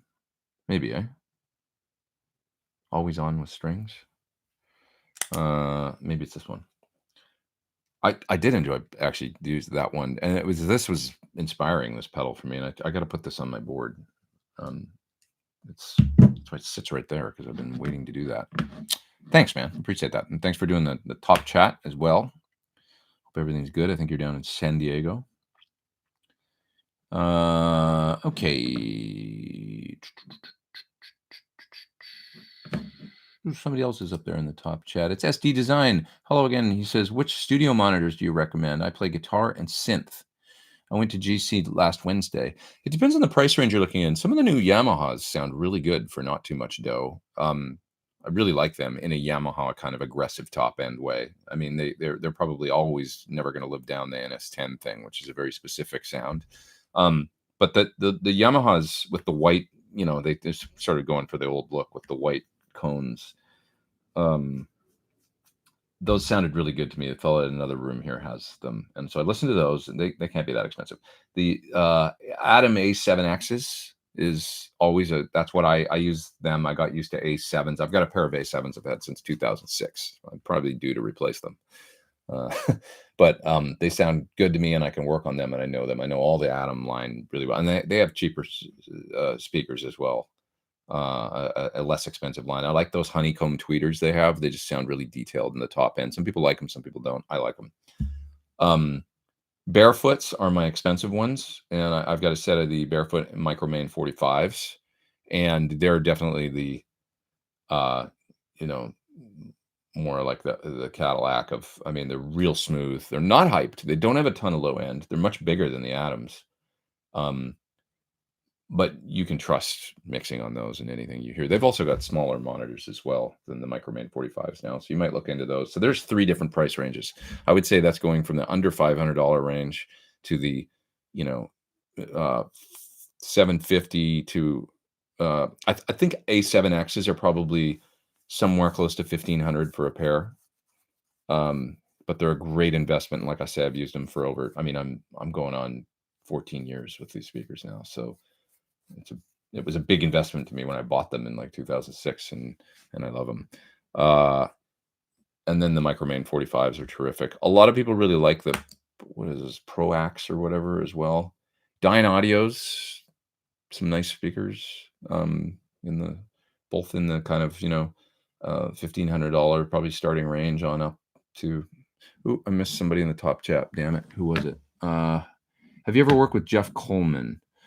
I haven't. I've met him a while ago though, because he plays with my friend Shane Gallus sometimes. He's a great guitar player. I went and saw him play a little while ago at the Baked Potato, and they were great. He played with Shane. He's a burning guitar player, and I'd forgotten that in the 90s, I think he was putting out instrumental guitar records, maybe late 80s or 90s, but he's a terrific guitar player. Really interesting, shreds, but it's like he's got a lot of dynamic to his playing too. I really enjoyed their show, Shane and Jeff at the Baked Potato, at the Spud. A couple folks up there in the top chat. Who's up there now? It's Chris Cam. Thanks, Chris, for doing that. He says, should I bring my own Sharpie for signing my PT15IR on Friday? Oh, that's awesome.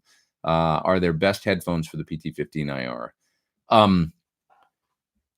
If you've got if you're serious, bring a silver one. That's the best one for signing amps. And what's the best headphones for the PT15IR? Headphones is such a personal thing. Once again, just like the studio monitors, having said everything I just said about studio monitors, it's such a personal thing, like what you get used to and what you like. And The headphones that I've always got here, just because I'm used to them, which are kind of the NS10 of headphones, are Sony 7506s. Anybody that's used NS10s and 7506s would probably agree with that. They're shy in the bass and they're real hyped in the top end. But I just know how stuff sounds on these. So, you know, they got a lot of clarity, but I mean, it's a real hyped kind of top end sound. The other ones I have, I've got some. Let me see what I got here in the drawer right now. I got a few pair of headphones. At home, I have some Audio Technicas. These are pretty kick-ass. These are Bayer Dynamic DT770 Pros. It's all there. These sound real full. They're not really hyped in the top end. These are pretty kick-ass with these great big pads and stuff. They sound really good. And then I've got some, these are Audio Technica with open backs on them. These are real smooth. Both these are high end headphones. I mean, like in the, it's like $300 to $500 range, I think. And these ones are real smooth sounding with these open backs. Are real pleasant for listening to music. I mean, if I was going to sit and listen to Dark Side of the Moon, it would be these ones. I wanted a little bit more accurate studio monitoring experience and something I could record acoustic guitar on, because you couldn't do that with these because the open backs actually let some sound out the back. I would use these ones, the Bears, for mixing. But having said that, the ones I'm most used to are less expensive, industry standard Sony 7506s. AT has another pair of headphones that sounds kind of like 7506s, but they're not as hyped in the top end and they're fuller in the low end. They sound almost hyped in the bass to me, and somebody will probably know what those are called. They're in a similar price range. I can't remember right now, but anyway, that's what I got here in this room right now. And you just got to listen, really. You don't have to take to go listen. You don't have to take the PT15 to the music store or something. What I would do is probably just take some, Back in Black or something that's got, rock and roll guitar. The guitar is real, Van Halen or something you're used to listening to, where the guitar sounds and stuff. Or you could even record something, even on your phone or something, of you playing guitar with the IRs or whatever, and then go to the store with your phone and have it like recorded on there, and then plug in the headphones and like listen to a whole bunch of different headphones at the store until it sounds good to you. That would work good too. I just thought of that idea. That's a great way to do it. Then go to Guitar Center, see what you can listen to, see what you can find. And you play guitar and synth. Because you say you play synth, I would say you probably want something that's real like fuller. Maybe those DT 1770s would be more, up your alley. Okay. Sasha Boo says you added strings to the video and posted on your channel. I'm sorry. I think you mentioned that, and I need to go listen to it, where you used my song and then you like added to it, right? I want to hear what you did. So I will go check that out. Okay. Paul Ewing says, with 50s wire in pickups, every inch has a different measurable diameter and density. It makes the sound and harmonics very complex, but the pickups have an inconsistent sound, which makes them hard to sell. That's Paul Ewing talking about pickups. That's interesting. See, I didn't know that. And that's, I guess, one of those factors that makes pickups inconsistent. When people are like, what's the best PAF? It's like they all sound different, There's a similarity to them, I guess, but there's also, I mean, to be honest, the pickup in my 335 in the neck, I'm not crazy about it. It's kind of dark. It's low output. It's like, it's the PAF, and I've just never been like, I don't know, maybe it's the guitar, but it's just like that particular pickup. The one in the bridge rips, and it's like also a low output, but it's it just sounds amazing. And it's a early patent number in the bridge on that guitar. It sounds great. So you never know. There's just all, all different. The Guitar Store is the Sir dealer in Seattle. Vancouver, BC is West Coast Guitars. Oregon has 5-star guitars and a few other Sir dealers too. That's from Doc IC. I'm going to copy paste that text, and I'm going to just put it in a note right now and remember to ask, because I would love to go to the Pacific Northwest and do some clinics. Thanks for that info. Okay, what time is it? I always sense when it's like getting around to, it's like 116. Wow, this flew by today, actually. This has been a fun time, guys. It was a quick one today. Riyadh says from Indonesia music. Are you you're in Indonesia right now? I'm starting a preliminary conversation, which might come together quickly, about maybe coming over there and doing some clinics. So I would love. I've never been to Indonesia, so I would love to get over there and do some stuff. So we'll see how that pans out. John says watching paint dry is better than watching golf. I don't know. I like watching golf sometimes, but I grew up in a golf family. I used to play golf when I was a kid. So I can kind of turn on TV and watch golf for a little bit. Kind of enjoy it. Love my Sennheiser HD 600, says Bobby Lopez, speaking about headphones. He likes them. Chris Cam says, didn't know there'd be so many options. I guess you guys are talking headphones. ATX M50Xs. I believe those are the Audio Technicas that I was mentioning. I have a set at home and I just couldn't remember the name. They're pretty good. They're like between 100 and 150 bucks, I think. Fuller bass. Those would be a good choice for like a not too expensive, those Audio Technicas M50Xs. Those are the ones I have at home. They've got a fuller low end. I don't quite know how to mix on them because when I hear them, I'm like, I got used to the 7506s and then it's like I hear too much bass. Not too much bass, just as much bass as they produce. And I'm like, okay, am I turning the bass up too, or am I turning it down too much? Because if I'm hearing more, when you hear more than what you're used to on your monitoring, you tend to back it off and go to what you're used to and try and dial in the mix to sound like what you're used to with the headphones you're used to. Well, now you're going to be bass shy, right? Because the bass is louder on those ones you're used to. I hope that makes sense. So it's just something to be aware of and be careful of. Okay. Okay. So a few more questions, and I'm going to jet within about 10 minutes, I think. You can do a similar thing for testing amps too, by the way. You can record a DI of yourself and reamp it into an amp live in a store. I find that the perfect playback provides scientific comparison. That's an interesting idea. I mean, the only thing is you want to feel what the amp feels like when you're playing through it too, right?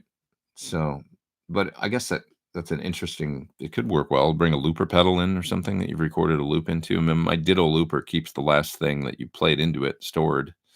I guess I could record something into that and then go into a store and just plug it in and play the Ditto looper right into the, this would be a good way to do it. One of these.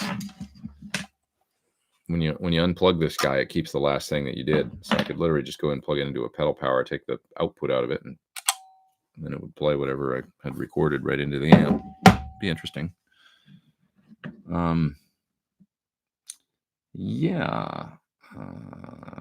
SD Design says, my mom likes to watch golf. It's relaxing. Yeah, it's kind of like this zen out experience, right? And just turn on the golf and it's pretty relaxing. I agree. Kind of like meditation or something.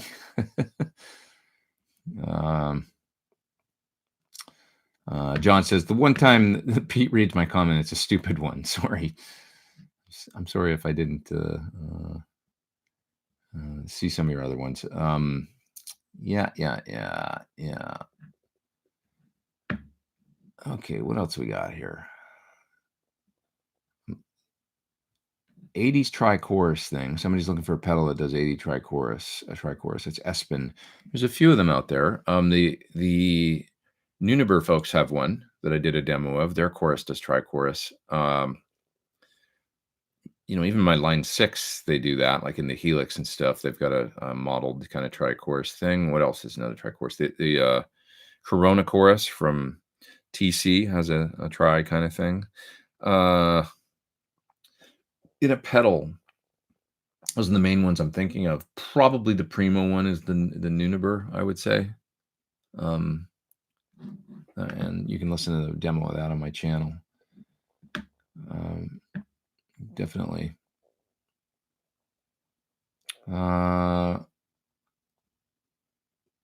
Okay.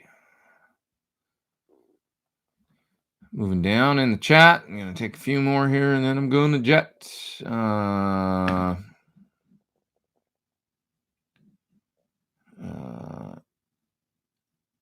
And Marty says, "Hey Pete, saw the Pink Pop concert as well. That's cool. A couple folks that were at the concert in 2009. Pretty cool. Pete, you ever jump on a motorcycle to unwind? How do you unwind?" Says Chicago rock fan. You know, I loved motorcycles growing up, and I was like totally into. I wanted one so bad, but my parents were like, "Look, you're not getting a motorcycle." I remember the day my dad sat me down and went, "This isn't going to happen," because I was like obsessing over it. You know, where kids are always talking about stuff, and he was like, "It's not going to happen. Like we don't live on a farm, and you know, you're 11 or whatever, and or I was probably 9 or something when it was like pre-music, I think. So I was probably like 8 or 9, obsessed with motorbikes. And I was really bummed. But the reality is, with my bum eye, when I don't see so good and stuff, of course, you grow up and then you realize, like, a motorbike is probably not the best idea. And I just, I've had friends that have, been in accidents, and um, I had a friend, a year or two ago that passed away. A producer named Cato that got hit on his bike on the way to the King's X show. That was a really, not to be a downer, but I'll tell you the story really quick because it's a crazy story, but it really made me think. He called me one day and said, "Hey man, or he was texting me. He was like, 'Are you going to King's X?' Because they were doing a run through the Southern California. They were playing a bunch of places, the Whiskey, the Canyon Club, St. Rock down in Redondo Beach." And I said, "Yeah, I think I'm going to go." But I said, "I don't want to go to the Whiskey because it's just Hollywood and crowded and stuff." I was being an old man about it, saying like, "I think I'll go to the Canyon Club or go to St. Rock or something and see him." He's like, "Come on, man, I got tickets to the Whiskey. Let's go. It'll be fun. We'll go rock out," because he knew I loved King's X. I was like, "Okay, all right." You talked me into it. So I went online right then and I bought tickets. And and I got to the show that night, and I remembered, "Oh yeah, Cato's coming. That's right." And I was there with my lady and stuff, but I was like, I gotta text him, see where he is. No text back. And I watched the show, and the show was amazing, and it was awesome. We had a great time and stuff. And then the next day, I got a text, and it was actually from Dave Friedman. It said, "Cato's dead," and I was like, what? Like, what? And he'd gotten hit on his bike on the way to the show. Can you believe that? And it was such a crazy thing. And I don't know. I've just had enough of those things happen in my life. I had another friend that had to drop out of a tour, big gig, and luckily it's ended up working out. He got the gig back, but it actually he ended up not, like, they got a sub, and then they ended up using the sub for the next couple of years on the gig, and so it kind of screwed up professionally a little bit. It was like, and he ended up getting back into the gig, but that was just luck of the draw, really. And it's just not for me, man. Like, because I have enough close calls in cars. I mean, I'm a pretty good driver and I'm really safe. And I got a Tesla, so I've now got the auto driving steering thing on the freeway going, and I've only experimented with it a few times, and it's amazing. But what I've come to realize is that for somebody like me, like, I see okay, but it's like this thing, it's weird at first. Everybody's like, "Oh, I wouldn't feel comfortable about that." And I said the same thing. And then you try it and you go, "Wait a minute, like, this is actually pretty, like, this is a good extra measure of safety." You can always slam on the brake yourself, and you have to stay aware as you're driving and steering and stuff like that, because if it senses you're not holding the wheel, then it shuts off and beeps really loud and freaks. So it's just this extra measure of safety where it's going to brake better than you. It's a computer. It's like autopilot on a plane. It's whether we like it or not, unless there's some sort of catastrophic failure, it's dialed, and not prone to human error and stuff. So anyways, I just think that's going to, like, I'm all about, as I get older and stuff, it ain't getting any better, the eyesight and the perception and the reaction time and stuff. So I'm all about stuff that makes it easier. And a bike is like, I loved it when I was a kid. And, I remember Chris Cornell got hit on a bike once, and he told me the story. He got hit from behind at a light and throwing up, 30 feet into the air. You're sitting there, like, just waiting for the light to change, and somebody just whatever behind him in a car just ran right into him. Well, he stopped. In a car, that's one thing. In a bike, it's like, so you just never know. I'm all about taking some chances in life and living on the edge a little bit and stuff and having a good time. But I don't think a bike is for me. If I had 20/20 vision and I was really on my game and stuff, maybe. Anyway, That's that story. Didn't tell you that to bum you out. That's just my honest life assessment of where I'm at on it and why I don't have one. Motorcycles are unforgiving, says Stealth Parrot. Totally. I mean, I love the idea. Don't get me wrong. I mean, I get it. I mean, I thought about it for a while again. Now that you're reminding me, in the early '90s, because a friend of mine, or my roommate at the time, and kind of my best friend, we were like, let's get bikes. You get these Kawasaki's that were like cheap back then. It was going to be like $6,000 or something. You know, it was like let's get bikes. Like this would be great. And then we never did, and that was probably the best thing. You know. Nuneber Inspire Tri Chorus Plus is $269, says SD Design. I could live with that price. It's a great sounding chorus pedal. By the way, why don't we end with me telling you about this thing? This thing's crazy, and I'm doing a demo of it right now, the Neuron from Nuneber. So this is a preamp in a pedal. And it's you can plug this right into a power amp in a cabinet. Or you can plug it into the effects return of an amp, or you could plug it in like a distortion pedal in front. I didn't use it like a distortion pedal at all in the demo I'm doing. I either ran it into the return of the PT15, or I ran it into a direct, because it's got speaker simulation built in. So you can go like right into your recording interface with this. And I also ran it into my Matrix power amp and a speaker cabinet and mic'd it up. So you're going to hear this video in a couple days. This thing sounds kick-ass, and it actually feels great. It's got this, and they mentioned that they tried to make something that almost feels like hypertubes, like really great under the fingers, and it really does. It's chewy, and it's got a compression control, gain, level, 3-band EQ, and then some other secondary controls like for a gate and stuff. And you can store presets in it. Actually, it's got one preset on the button right here, so it's either on the preset or on the knobs, wherever they're setting. But you can also via MIDI recall.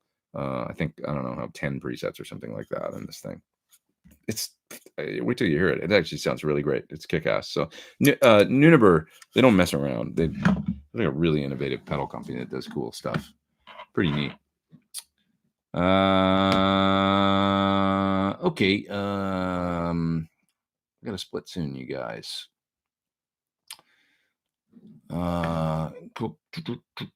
careful with the auto steering, says Roscoe. Yeah, I sense I have to be careful with it, and I sense the best time to use the auto steering is probably daylight, not too many cars on the road, but it works like a charm, you know. And the auto cruise with the speed sensitive, you know, you can set the car length so that it slows down and speeds up, and it's pretty wild.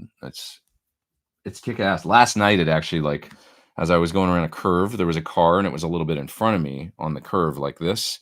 And so it was going, and then my lane was going like this. And it sensed that car there, and it slowed down really fast. And that was a little weird, but I kind of laughed when it happened, actually, because I'm used to it now. So but you want to make sure somebody's not following you right on your ass, I would say, because it does kind of, it drives a little more aggressive than I do. I'll say that. Like I'm a little bit more of an old lady. So it's, but anyway, Chris Cam says Model 3. Yeah, it's a Model 3. Yeah. Okay. Cell phones kill motorcycles. Yeah, that's true. I would say that's the cell phone thing is the worst. You know, the people texting and driving and all that. Blessings to you, Pete, says William. Thanks, man. Appreciate you being here. And Mike says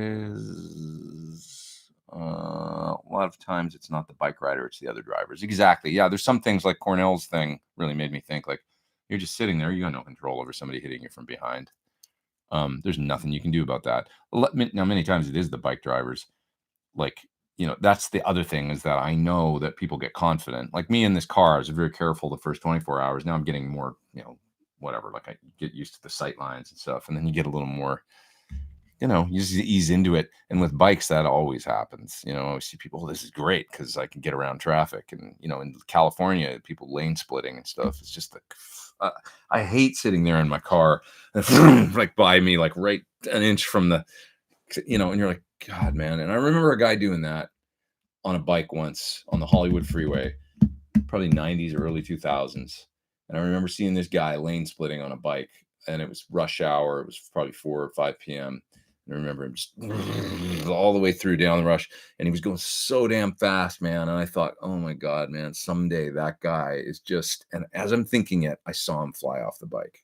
That sucked. I hope he was okay.